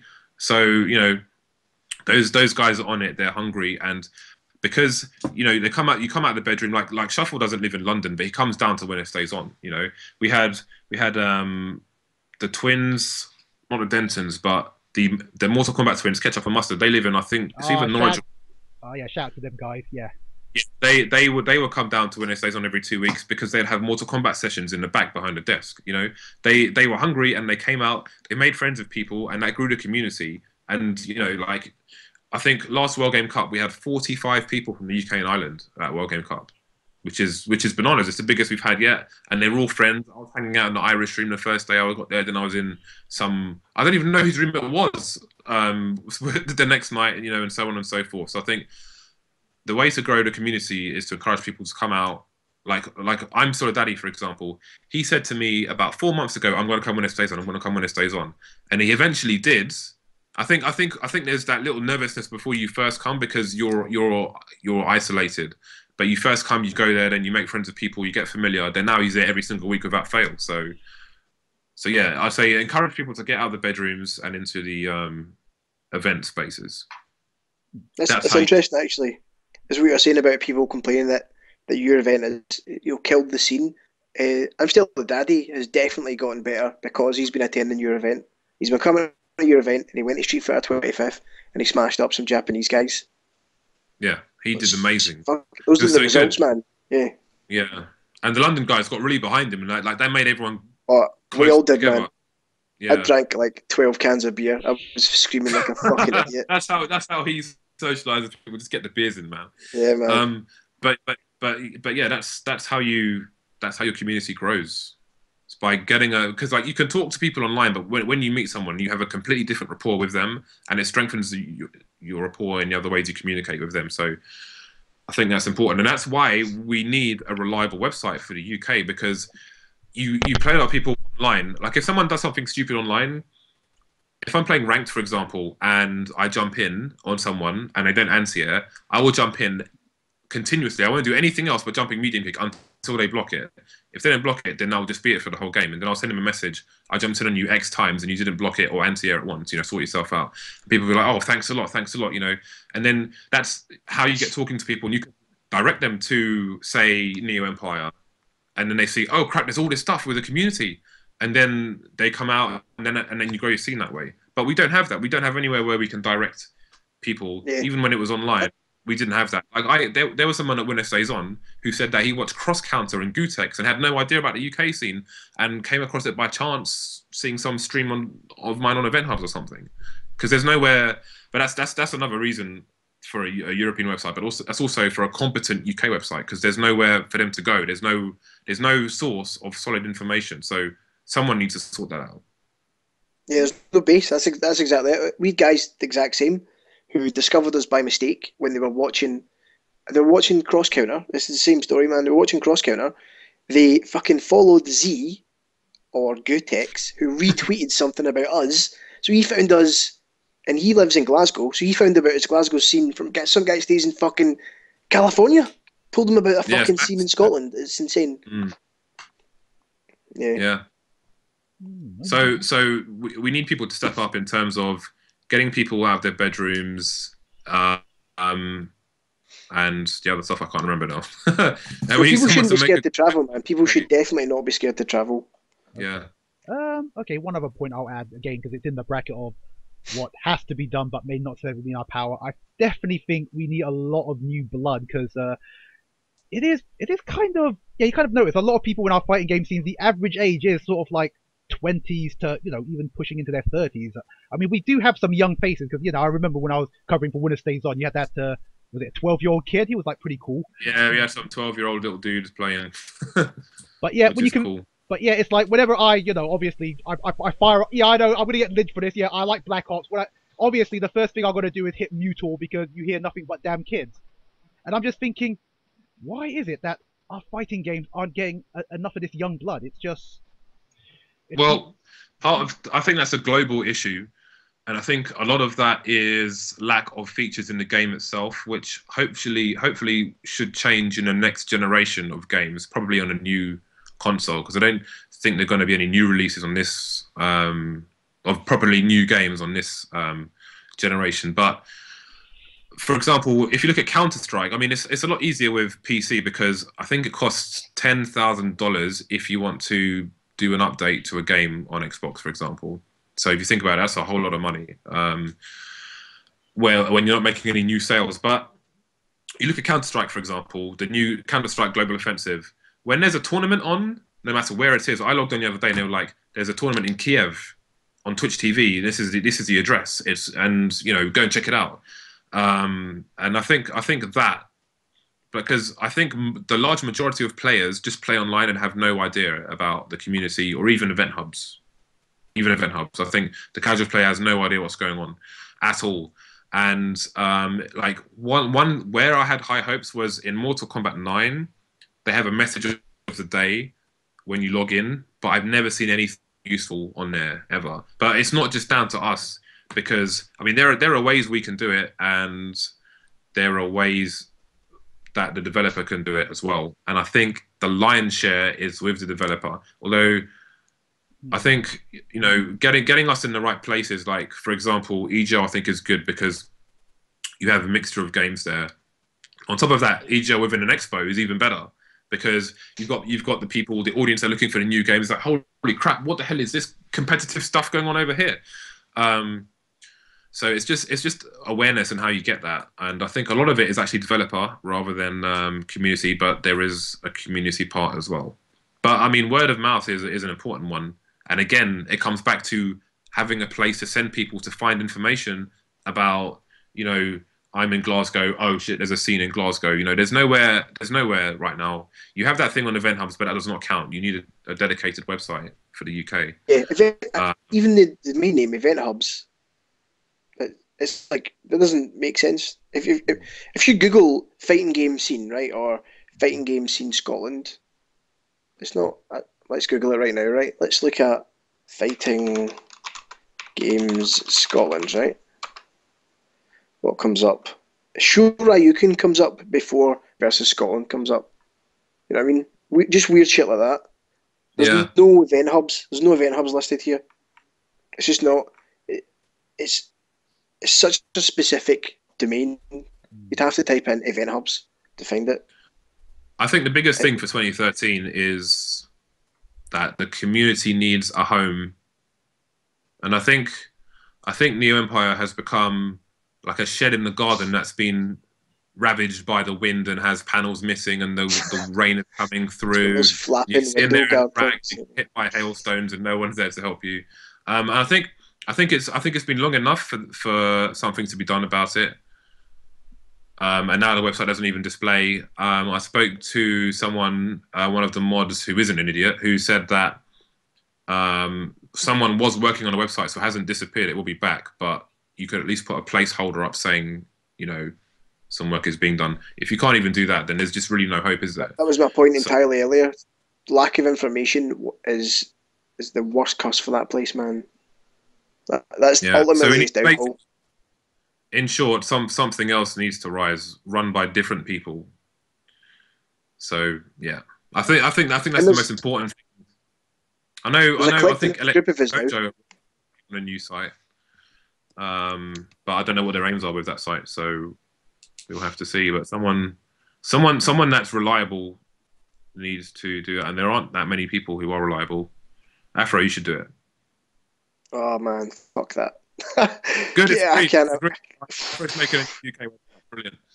No chance, man. No chance. It needs someone who's got definitely more patience than me because, yeah, man. I don't have a lot of patience. Yeah, James, I was actually wondering about that. So not only are you going to do winner stays on every week, run a couple of those big ass tournaments in Europe, you're going to run a European website? Blimey. No, I'm not going to run a European website. A bunch of contributors and moderators are. Yeah, that's the way to do it, man. I'm barely. If it was me running it, then it would be stupid. Like one person does not run a website. 20 people run a website, and that's why. That's well, enough about that website. But yeah, it's a completely different mentality. It's you have the right people moderating the forum. You shouldn't even need that many moderators. You should need people with ban hammers. So if people do stupid stuff, they get banned. Like even the people who do things in the community now, like some of them were just trolling on Neo Empire. Like Temp, for example. I hope he's in the chat because he's guilty. He would just troll on that website all day long. Despite what he does in Proving Grounds, he's not helping the problem. Like he'd highlight the problem, but then he became part of the problem. I think he went mad from it being so broken for so long and wanting to see it work. I think he just lost his mind. I think he just got hench as fuck and realised nobody could fuck with him. Yeah. Yeah, he's yeah, I don't want to get an argument with that guy. Guy is huge, but okay, I guess that wraps up that section on what. Well, then again, they were kind of both the same questions essentially. Yeah, what's within our powers and what does need to be done because it's I guess it's kind of pretty obvious. But okay, in that case, time for some Q&As. Blimey, I wasn't actually expecting this number of people. I thought that be able to ask questions. So if anybody's got some questions, please answer them. I don't have the chat open, by the way, so I can't see anything that people. No, don't worry, I've got it. Don't worry, I've got it. It's we're all quiet. Yeah, you know, there's a long ass delay. Okay. Oh, that's a good one. It's worstgiefever. Is it important to stream weeklies? It's important to stream weeklies. I think it depends. Well, it depends on what your aims are with your weeklies. If you want to grow your scene, then you need some visibility. I think it's important to record your weeklies. Definitely. I think it probably is important. I think it depends on the type of players. Like, for example, when it stays on, I don't know how long it went on for before I was streaming it, but just before I started streaming it, say the last 6 weeks, there was definitely a decline in numbers. People couldn't be bothered to turn up. Sometimes you'd get 12 people, sometimes you get 16, sometimes you get 8 people. Then when the stream was there, they had a much bigger motivation to play. But I think people, as Affro said earlier, I think when you have a very regular tournament, I think people are too spoiled by it. So they feel like, oh, it's going to be here in 3 weeks' time, so I'll go and do whatever today, So I think that was an issue before there was a stream. I think that, but like if you look at the Manchester scene, for example, Manchester Battle Arena is always packed with people, regardless. Like I went up there to stream it out of my own pocket because I wanted to expose people to other scenes, and I think them being more visible would help people. Like in London, for example, they'd feel more. They would feel more inclined to travel. Oh yeah. Shouts though. I don't.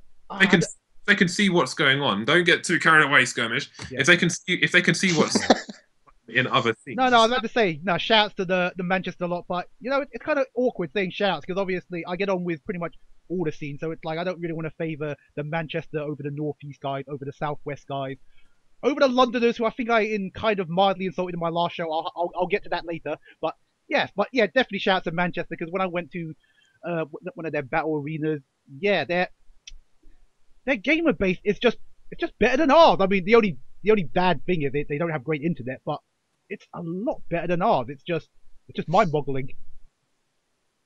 Glasgow gamer base is ass. It's so bad. I don't know what I was saying now.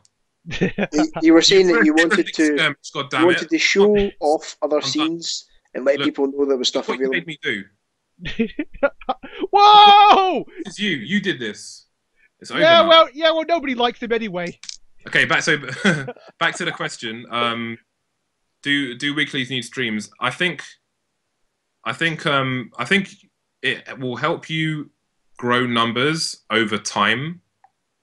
But it's depending on where you are and the type of people that go to your tournament, it may not be essential. I don't think it was essential for Manchester Battle Arena, for example. I think it's great that they do have a stream, but in terms of attendance, it wasn't essential. But I think it will probably help them in the long run in terms of growing numbers. So I'd say it is a benefit, but not necessarily essential, at least from the get-go. Okay. So don't worry about spending hundreds of pounds on streaming equipment. If you can record the tournaments at least and say put them on a YouTube channel for your region, then I think that is the absolute key for growing scenes. But a stream I don't think is necessarily mandatory for like a small local area. Okay, I gotcha. Okay, we got another question which came from Mr. Dignitas Zach Bennett. So James, what are you saying about the future of European Marvel then? I think it will be very important to see what happens with World Game Cup and, more importantly, Red Fight District. And I say more importantly Red Fight District because World Game Cup's the biggest tournament of the year. So it's not so much an indicator for what will happen over the year as it is, as Red Fight District would be, because Red Fight District isn't the biggest tournament that everyone has to go to regardless of who you are and where you are. So, I thought Bushido Impact was a test, and that was a calamity. But that was for a number of reasons. There were massive problems in the background with the venue and so on. So that was a bit of a clusterfuck. So I think there's potential for Marvel, but we'll have to see what happens with Red Fight Districts. I think I don't know about DreamHack yet. The game selection is happening at the moment, and I need to have some discussions with them about that. I know Zach would like to see it at DreamHack. I think we need to really push Marvel. The UK scene needs to really push Marvel. We need to turn up to more events in more international places and have a strong showing to say, look, this game will get a lot of numbers. And if tournament organisers see that, because Street Fighter 4 is guaranteed. They're going to win Street Fighter 4 because of numbers. If the Marvel people want more Marvel tournaments, fucking go to more Marvel tournaments. It's a really simple answer. Bushido Impact, hello. I think for Marvel, I think the UK scene is the biggest and most reliable scene, but I think an important thing is, it's like, for example, if you look at phone shops, I think it's a bit of a weird analogy, but I think most phone shops don't make any money, but I think they're a loss leader to get people on their contracts, to get more money down the line. And in that sense, I think, like, Bushido Impact wasn't a massive tournament, but I think we had a massive presence there, relatively speaking, and I think that we need to. I think it's important to go there and take the potential L of there not being that many people for it, in order to gain momentum to get more people for the next tournament. Like you had Takari come down from Holland, etc. You may get. I know there are Marvel players. I think in Israel. Who wanted to come to the Shadow Showdown, but I said they weren't eligible, but next time they will be. You know, and there's a lot of guys in Portugal as well. It's a shame. It's a shame Portugal was a week after another event. Maybe it was Bushido Impact, and they had a lot of players. But you need to have momentum to get more players out to establish your scene. And I think that Marvel is yet to be established in Europe. So even if you think there's not going to be a massive turnout, you need to, as long as the cost is not too prohibitive, you need to come out and draw attention to those events to build. It's like a snowball going down a hill. You need to make it bigger, essentially, with momentum. So it remains to be seen, but you have to, you know, it's not gonna make itself big for you. You have to make it big. You have to be part of the process. Okay. Yeah, definitely. Don't be passive when it comes to your game. That's how you see live games. You know, games which are enjoyed by loads of folk. The perception is, you don't see them on streams, the perception is when you see them disappearing from tournaments that game's dead. And I'm not saying it's the players that let that happen, but it's the players that let that happen. If you don't turn up to events, if you don't rep your game, which tournament organizer is going to put it on? Nobody's going to put it on. Exactly. Like Third Strike at EGL 8 in the Emirates Stadium, I had, I think, 7 people turn up for that. And that was in London in the football stadium, and I saw, and like I specifically reached out to the old school heads, some of which are coming to Raju's thing, before EGL. I said, "Are you coming?" And he's like, "No, because I've been out of practice and I don't want to get blown up by international heads," which is the most ridiculous thing I've ever heard in my life. But then I was like, "Okay, I'm never running a Third Strike tournament again." So at EGL Manchester, it was a side tournament. It wasn't an official tournament. And they'll probably never run an official Third Strike tournament. So, you know, if you don't put in the work, you're not gonna magically get the scene to where you want it to be if you're sitting at home.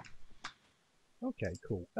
Yeah. In the meantime, while we fire up another question, guys, I just want to quickly plug 2 websites. I believe it's Jet Upper and Fighting Games UK. I believe it is. Fighting Games UK. What? .co.uk, I think it is. Yep. Yeah. So. Yeah, you got a whole domain in there, dude. Fucking hell, man. Okay, we've got Jet Upper. I would. Isn't it? Let's just go home, man. This is ridiculous. Gotcha. I would upload the actual web page itself, but annoyingly, they'd see on my desktop, which is kind of a bit of a. Covered in hentai. No, I have not get it. This is my. Tentacles and corks. That's Look right. at him. He's sweating now. He's getting nervous. Yep, this is my desktop. Holy so shit. there is no hentai. Yeah, there is. Yeah, I bet he's got a screen too with the hentai on. Don't believe him. So it's all DOA upskirt. It's ridiculous. Oh fuck yeah, that was actually really good on the Game Gear. Okay then. So Yeah. what else we got then? Okay, what we got? Scrolling down.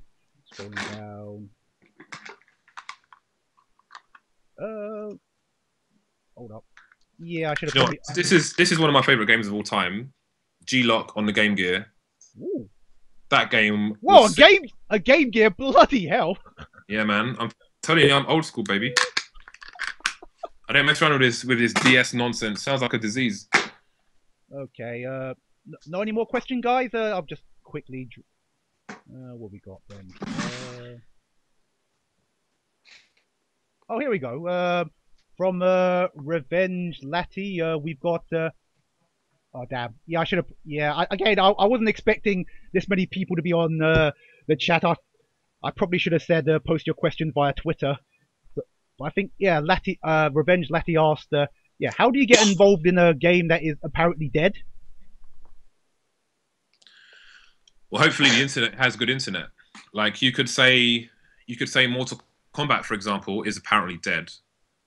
Because there's no offline scene for it, and the people who do play it are in very broken up areas. Like you've got the twins.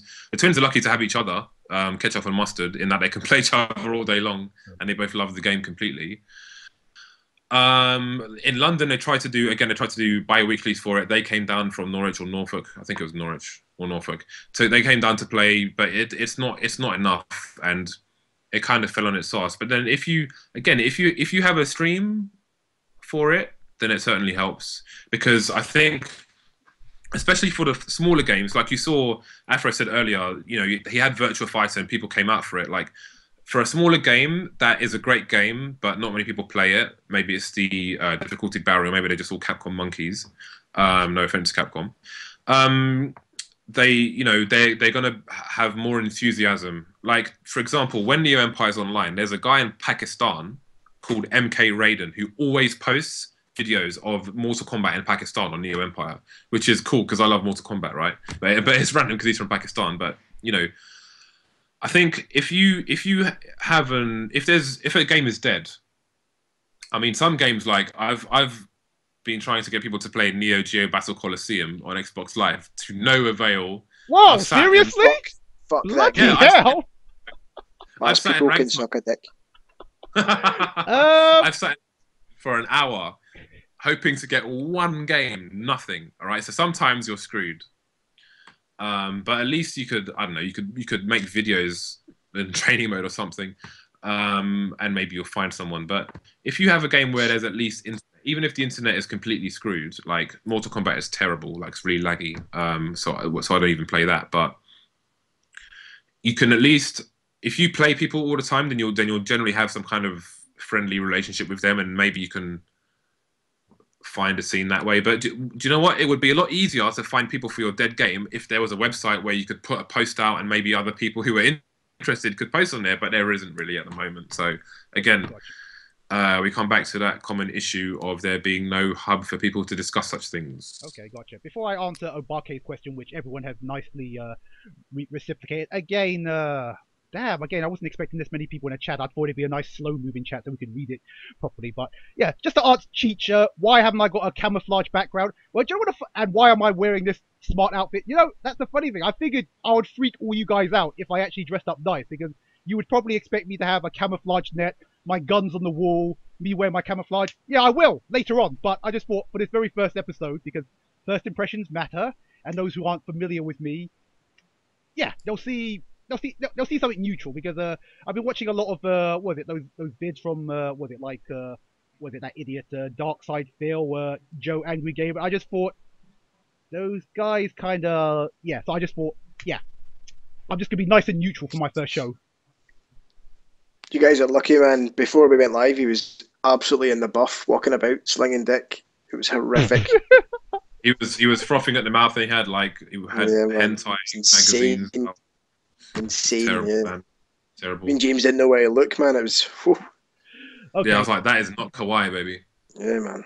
Okay, but yeah, to answer Obake's question, I'm trying to read out the whole thing. Yeah, here we go. Yeah, Obake is like, I've tried all ways I could think of to get more people into the FGC and failed every single one. How do you think we can attract more people to the active FGC? Now, that's a damn hard question, because you kind of think about it. We are no doubt probably one of the most hardcore scenes ever, because you kind of think about it. We play games offline. The first question people ask is, why don't you just play them online? And then, we have to explain to them, because it's not the same game, and in some cases, it's just physically impossible. You know what? You wouldn't have to explain to them if you could show them. And one of the things that really drove me nuts about Super versus Battle, for example, is they always turned all the lights off, right? So, like, when the finals were on, when there was an epic game with Yotta and Evans, for example, where Yotta was playing Dalsim and he did Ultra One and then did a teleport but stayed in the same place, and Evans blocked the wrong way and the Ultra blew him up. Everybody rushed the stage. There's no record of that because all the lights were turned off, right? So, and that is like an epic hype moment. The whole crowd went absolutely bananas. If you have a video of that, then you can say this is why we play offline, But if you're saying how do you get people who don't play fighting games to play fighting games, for example, I mean, there's two parts to that question. One part is how do you get people who say play online to come offline and join the community, and the other one is how do you get people to look at it and think it's interesting and try it out. I think that is a difficult question. I think one is exposure. I think where this generation has been lucky is that when Street Fighter 4 came out, there was a lot of people who played, like, even like almost every single girl I speak to used to play Street Fighter 2. It's absurd. I was talking to a girl who yesterday who has a music like management company, and she was asking me what I do in my spare time or whatever, and I told her, I showed her the website, and she saw the events and stuff, and she goes, "Oh yeah, I used to play Street Fighter. I chose Chun Li," and I was like, "This is nuts!" Like, I know a girl who bought Tekken 3 like 3 weeks ago to play it. Like, she doesn't care because it's cheap. Like, she doesn't care what version it is. And I think this iteration of Street Fighter has been able to grab onto those people, like, oh crap, this is this is old school, and they all play it and so on. Outside of that, it's a very hard question, and I think internationally it might come down to different cultures as well. You know, so I think you need to present your scene under people's noses who don't know about your scene, if that makes any sense. So, for example, like the last EGL was in an expo, a replay expo. So people there who are pinball game enthusiasts or Whoa! What the hell? Is that a cat? Shit got real in my flat. Yeah, it's a cat. Shit got real. So there are. I think that's something we can discuss, Obaki, in a chat maybe tomorrow, because it's a long discussion. I mean, you have to look around you. I can't give you a solid answer because you have to look at what is around you and see what you can do. Like, for example, the Dentons do stuff at, say, Eurogamer, for example, which is brilliant for them because they have a platform, or even Tekken is commonly at Eurogamer, which is that's a platform where people who have gone to see new games can be aware of a scene that they might love had they been aware of it, for example. So that way you need to make people aware. Like, World Game Cup is the best example because World Game Cup takes place in the Festival of Games, which is a huge expo in Cannes. So if you actually walked around, there's like an anime section, there's a dance section, there's an exhibition section with Xboxes with new games, there's an anime section, there's a board game section, there's everything, all kinds of games they have there. So you have someone who's keen and is really competitive. Like someone like, for me, for example, I love to play poker because I like taking someone's chips and sending them away from the table empty-handed and so on. And that competitive drive is universal, and that translates into football, translates into Street Fighter and so on. So if you have someone who's competitive and they see a competitive tournament going on and a crowd around it making noise, then that will pique their interest. But that's just one example. Another one is, it's visibility online with content you put out. There are a million and one things. Like, I'd have to come to Portugal. In Scotland, we've kind of ran it low tech. Actually, we knew that contact online was a bit rubbish. So what we did was we would try and get a venue like a pub with a free room, and we'd say to the guys who wanted to do it, one or two guys would say, "Bring your Xbox, bring your monitors. We'll make flyers." They went to the game shops. They were in universities, gaming centres and stuff. They just handed out these flyers and said Street Fighter night, Marvel night on these nights. They went very sort of, 1989 pre-internet about it. They rocked the flyers and booked a venue in a pub, and then oddly enough, about 30 guys turned up, which was how the Dundee scene started, the Aberdeen scene started, similar to how the Edinburgh scene started. There's ways and means, and you should use all of them. You should use the old school ways. Go into game, with your shitty photocopied flyer of the event that you want to do. Go, do you guys mind having these on the desk if anyone buys a fighting game? Stick one in the bag, whatever. Universities, they all have gaming, like groups and stuff. Put them up on notice boards, and then get on Facebook and get on Twitter. Okay. Yeah, we're almost near to the end of the time, but before I ask the atmospheric QL question, quick question for you, Affro. Who are the better, I don't know, games players? I don't know whether it's Street Fighter, Mortal Kombat, Marvel, whatever. Is it Edinburgh or Glasgow? Oh, it's Glasgow. Purely because Glasgow has more people playing. It's the more people you have playing in an area, the more condensed the skill base becomes. So everyone starts to level up. I mean, you will eventually plateau out, which is why you need to travel to different events. But the more people you have, that's why London generally has the advantage on the rest of the UK scene. They have so many more players, so their players increase at the same rate. And if you've got more people, that condensation of ability happens a lot quicker. So we've got 20 players, you guys have got 40 players. I'm not saying they're twice as good, but the rate at which players level up, playing different players and getting the advice and the feedback from those guys is what increases that skill level. But Glasgow has more people, therefore Glasgow have the better players. According to leaking pairs, Dundee's scene, best scene ever. Best scene ever if you're a waste man. Yeah.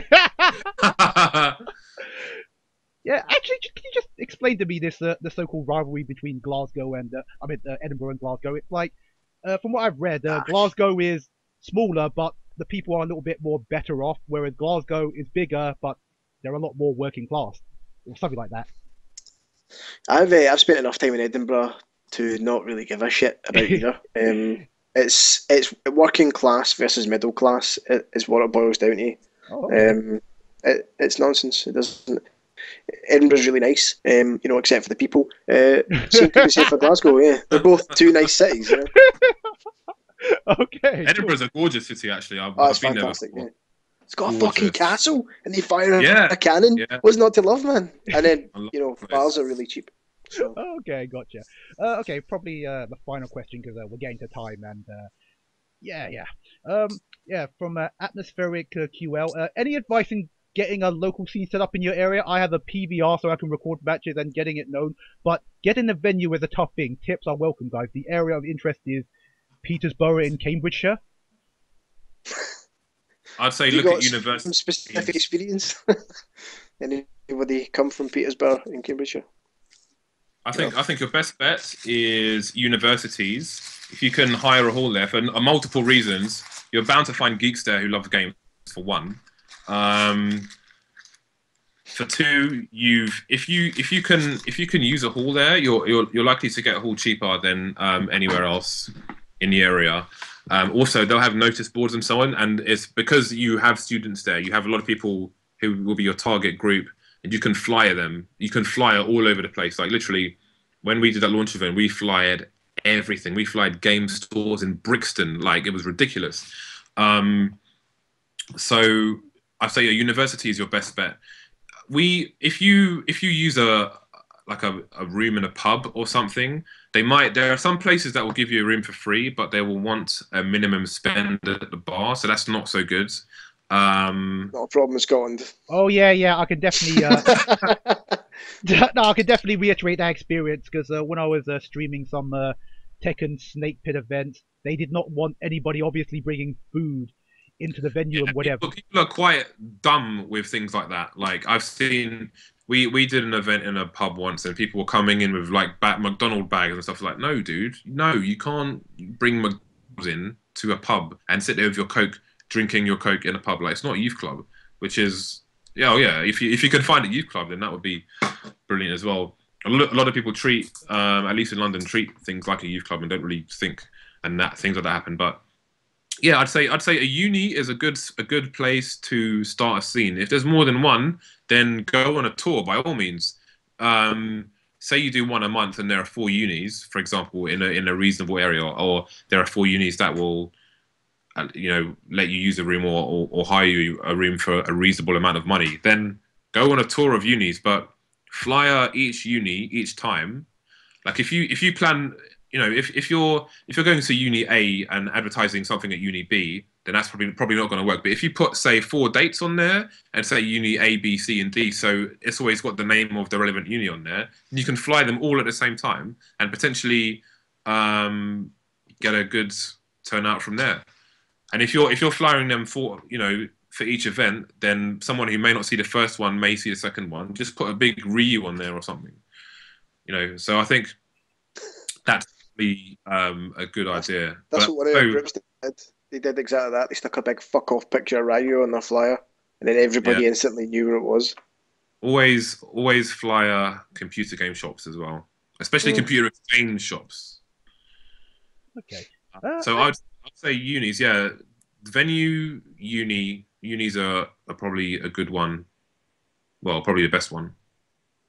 Or For your, computer game shops. for If your they have first event, anywhere that's got a bar is always awesome. Oh yeah, definitely. Bars are good. Okay then. All right, that's the last of it. Oh, well, actually, no. I've got one question from myself to answer James because I've said it to all my guests. I just want to point out, you don't think like, oh, I'm not going to uni, so I can't hire a room. Yes, you can. Of course, you can. Just go there. Doesn't matter if you're 55 years old. Just don't look dodgy or something. But you can use uni rooms whether you go to that uni or any uni or not. It doesn't matter. Okay. Oh, excellent. Well, anyway, yeah. One more question before we go on. I've asked this to all my guests regarding doctrines on streaming and No. stuff. Okay, go on. Sorry. Obviously, you being the streamer, obviously you're going to be biased and say, like, are streams really that effective? Because again, some players I spoke to, yeah, they sort of think we are just sort of we're just sort of exposing our technology, and sometimes we're actually even making ourselves look bad because well, obviously, I infamously streamed the DJ Hoshin event and the combo feed, and even I was thinking, oh man, this is, yeah. I know. I think I'm pretty sure I know who said that, and that is a stupid point of view completely. Like, if you, uh, the problem with that point of view is like, oh, we're releasing our tech. Like, that to me isn't the what a true player would say, because that to me is someone who wants to win one game on someone and then say, yeah, they're better than that person. If you can, like, with gimmicks or whatever, that sounds like, yeah, I've got some gimmicks. I don't want them to see my gimmicks. I'm going to win with these gimmicks. Yeah, I'm the best. Like, it's like me beating Daigo, for example, with a gimmick. It's like, yeah, he didn't see this tech. But if I played him 10 games, I'm not going to beat him. So it's irrelevant about them seeing your stupid tech or not, to be honest. Unless, if you're going to one big tournament, like I'd say Marvel specifically, because of the nature of that game. If you're going to a big tournament and you've got some tech, then that's important. But as a long term idea, I think it's completely flawed. Yeah, Huoshin, I didn't watch much of the stream, or like maybe 5 minutes. But if he came in and blew everyone up, then it's not something you should hide or pretend didn't happen. If it should be your motivation to redeem yourself and get your self respect back if you feel you lost it by getting blown up. Well, same with Combo Fiend and Oni. I mean, that's completely stupid. Basically, it's counterproductive to the growth of your scene. Streaming is important because streaming grows your scene. If we weren't streaming, when it stays on, probably would have stopped because of lack of numbers or whatever. And we definitely wouldn't have had all the people like AFO, for example. I doubt we would have ever seen him in the scene, or tons of people if there was a stream, because they wouldn't have known to come to the thing in the first place. They would have no idea. So if none of us were streaming, our scene could potentially be 2/3 to half the size it is now. There are tons of new people in our scene. Like, look at Jack and Jordan, for example, who come every week in London. They probably would have no idea if there wasn't a stream. There's loads of people. Like, there's no argument for that whatsoever. Absolutely none. It's stupid. It's idiotic.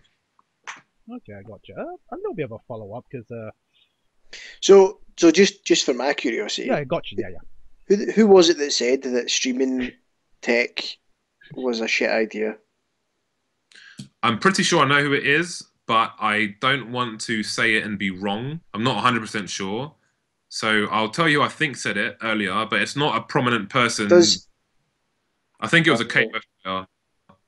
It was, wasn't it, Skirmish?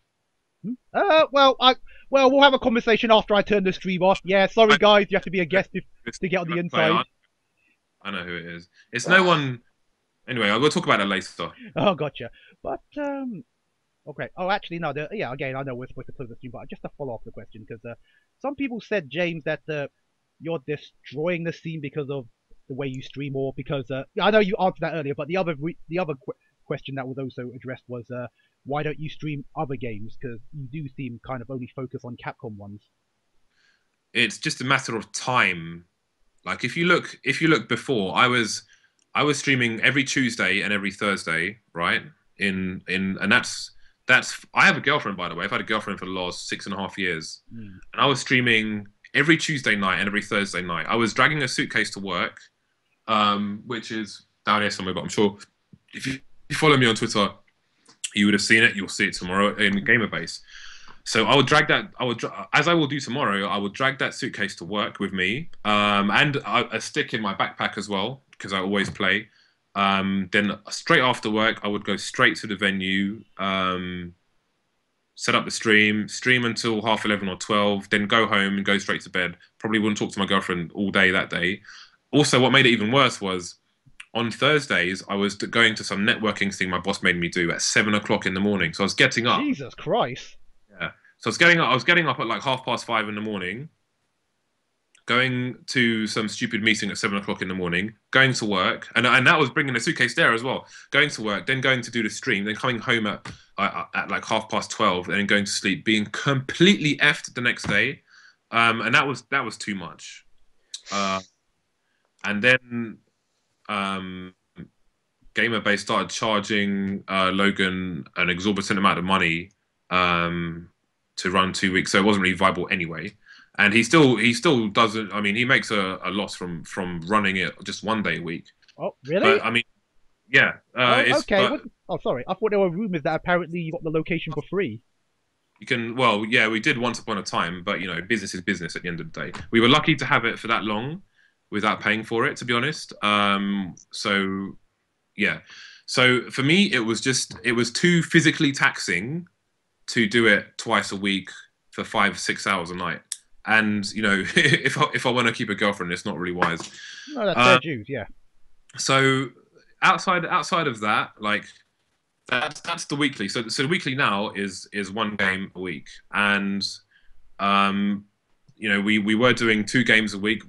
So now we've had to alternate it because we literally only have 4 setups in Gamerbase, so we can't physically do any more than that. When they were planning to take the space next door, we had high hopes that we'd have a lot more consoles and we could run multiple games, but that wasn't the case. So we can't. There's only so much we can do with 4 setups, right? Outside of the weeklies, at all my events, you've seen multiple games there. The last one had King of Fighters and Tekken. You've seen Third Strike at them. You've seen Mortal Kombat at them. You've seen whatever else. I have here, just bear with me 1 second. I just grabbed this.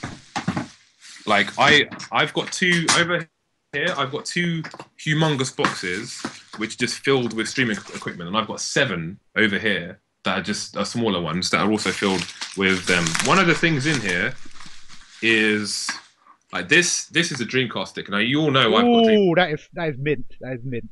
You know I've got Dreamcast sticks, but this hasn't been modded for. It has a little Tamagotchi dude inside. Oh wow, you do VMS. Cool. I've got a Dreamcast over there, and I have 2 Dreamcast sticks, which these cost me about 130 to 150 each. They've all got Sanwa buttons in and Sanwa JLF, and this is all purely to play Super Turbo at events.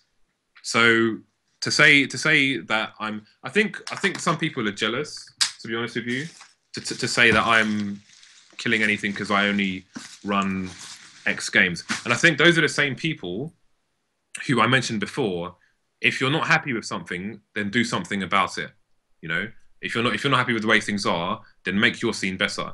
Like, people relying on Neo Empire to do everything in the first place is part of the reason why things were not great in the first place, because they all sat on their laurels and just wait for someone else to do all the work. And that for someone to say that is exactly the same thing. They're waiting for someone else to do everything for them. The scene should not be reliant on me running everything. If it is, then that's broken. If I decide to stop playing fighting games, take up fishing tomorrow, then everything collapse, and that's exactly not what I want to be. Which is why I won't make a UK website. If I'm making a European website and I have the biggest stream, I could easily do everything. I could run it all, and it wouldn't be a problem for me because I would do it properly, and it would work. And it would be more than me, but it should not just be reliant on me to do everything. There should be more people enough to do things, and so again, that's another idiotic quote. Someone needs a slap in the face because they need to slap themselves in the face because that is just ridiculous. So if you're sitting idly by and I'm killing your games, then do something about it. Do you know what I find quite funny about that scenario is you've spent thousands of pounds on kit to turn up and stream your game, right? And they sit in their house and going, this guy who spent all this money is a fucking dick because he's not streaming my game. How about you get a fucking job, you go and buy some streaming kit, you go and find a venue, and you go and fucking do it. And then stop complaining about people who are putting their own fucking money into these things so that other people can enjoy them. That is like the most ungrateful shit I've ever heard. This guy's turned up making this fun for people. Fuck that guy. What's that all about? What? That level of complaining doesn't even make sense to me. And incidentally, nobody's ever complained in Scotland that we've ruined the scene. It just doesn't. Nobody's ever said, streaming that and getting all those people in there, they look like they're having fun. Fuck you for doing that, man. You're an absolute dick. I don't think I've heard anything like that. Yeah, and I think part of it is people's. I can imagine the type of person who says that, and I think part of it is their own stupidity because they can't see what they're doing wrong themselves. They blame. There's a common problem where people blame other people for their own stuff going wrong when they're solely responsible for it. Like they just refuse to look in the mirror and say, why isn't this working properly? Like I could go on for hours about that, but man. If somebody came up to me and said what I suspect has been said to you, I would fucking chase them. I would actually physically chase them out of the place. And I'm pretty chubby, so I wouldn't catch them, but you know what I mean? It'd be a close run thing. The effort would be there, that counts. Exactly, man. Yeah. I think the main issue is people are unable to, if your stuff's always crap and you're pointing the finger at someone else, but it's you that's in charge of your stuff, then you need to face up to the fact that something you're doing has to change. It's not about me. It's not about me killing games. I'm not actively stopping people from playing games. It's about, if that's your attitude in your community, then what hope is there? Yeah, if you're asking questions like that of people who are doing good things, perhaps you're the problem and you should fuck off. There's another unique point of view on it. Honestly, but I don't think I've ever met anyone who's put that across to me. But that just sounds like an ungrateful dick. That's ridiculous. Well, people have said that as recently as iSeries. They said like when this stays on, it's killing the scene. Nobody wants to go anywhere else. How is that fucking possible? Really? How can you kill a scene by promoting it? Surprised. There's the constant stupidity that is said by some people is amazing. Okay. You need to punch those people in the fucking face, man. That is ridiculous. I just concentrate on doing things in the scene. Just lead by example. I don't have time for such things because what positiveness can come out of it? I don't really talk about it unless asked. I'd happily not. If someone asks me, then I'll tell them. But otherwise, I have things to be getting on with. I have a list literally of maybe 50 things that I need to do at any one time, and that's all FGC stuff. So I can be plenty busy doing positive stuff without having to deal with that crap. Yeah, absolutely. Okay. That's why I've got loads of guys involved in the versus Scotland stuff. Okay. I'm too stupid not to punch folk. Have that on question, Skirmish. Okay, man. Well, like I said, we've kind of ran longer than I expected. Again, thanks to you two for staying on this long. I figured it'd be a little shorter than this, but yeah, before we close it up, any shout outs you two would like to give? Affro, you first. I believe you've got obviously hype spotting, but I believe we'll definitely do another show for that when you're ready. I'm ready right now. Oh no, that deserves its own show, and obviously you're gonna bring on another head honcho. But yeah, any shout outs? Shout outs. Yeah, I've got so many shout outs to most of the guys in the scene. All the guys from Manchester, the Electronic Dojo guys, Temp, all the guys down at Team Limit Break, the Bear Sponge Cake guys, all the guys I met at the 25th anniversary, the guy that I picked up at the iSeries and tried to spin in Pearl Driver when I drank 2 crates of Carlin. He was a fucking good laugh. The guys in London, Yeah, James for streaming the stuff, so that when guys come in on a Monday or a Thursday, they've seen some new shit they want to try out, man. It all contributes to being a good thing. And shout outs to any wee fanny that wants to come up and say I'm ruining the scene. Quite happy to fucking have a conversation with you. Whoa. James?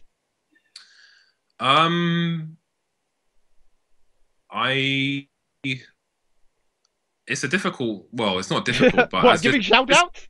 No, what's difficult is trying not to forget people, because if you consider all the territories I do things in, it's difficult to miss people out. But I'd say, well, first and foremost, thanks to all the players who attend the events, because that's the lifeblood of the community, really.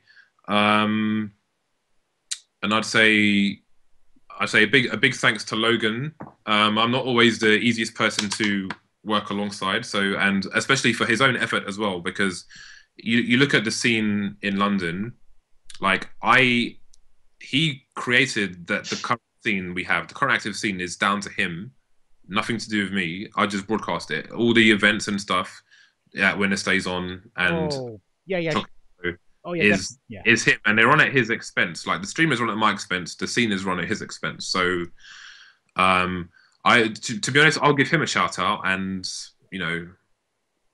like I could sit here for half an hour with a list of people to shout out, but I'll just shout out him. And I'll say thank you to the Manchester guys for having me when I went up there to stream their tournaments for them. I will come up there to play more often, but it's just too expensive, man. But you've seen, I've got like £4,000 of equipment that I need to purchase, and so I can't afford to come to Manchester to play. But one day I'll come up there and I will have my revenge on Dale. Let's leave it at that.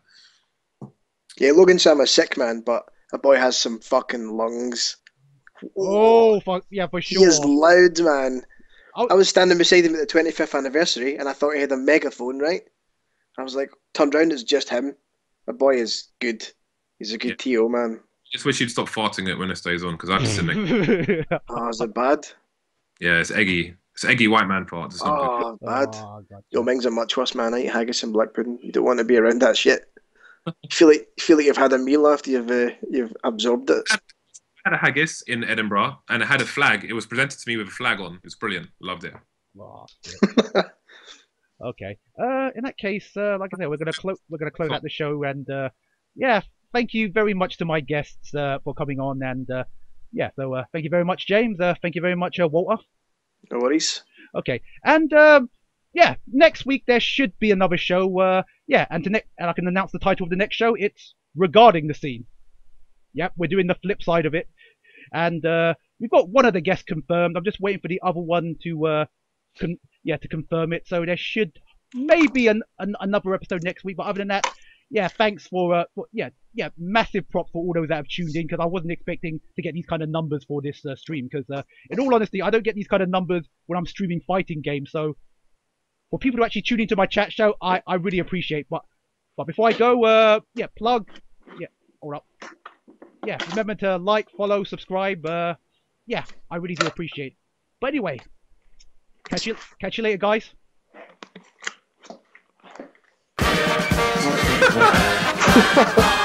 Shit, man, I should have put that on. Power to the people! I should have definitely put that on. You should have sat there and just talked smack. Fucked up. Fucked up bad. Point the camera at you.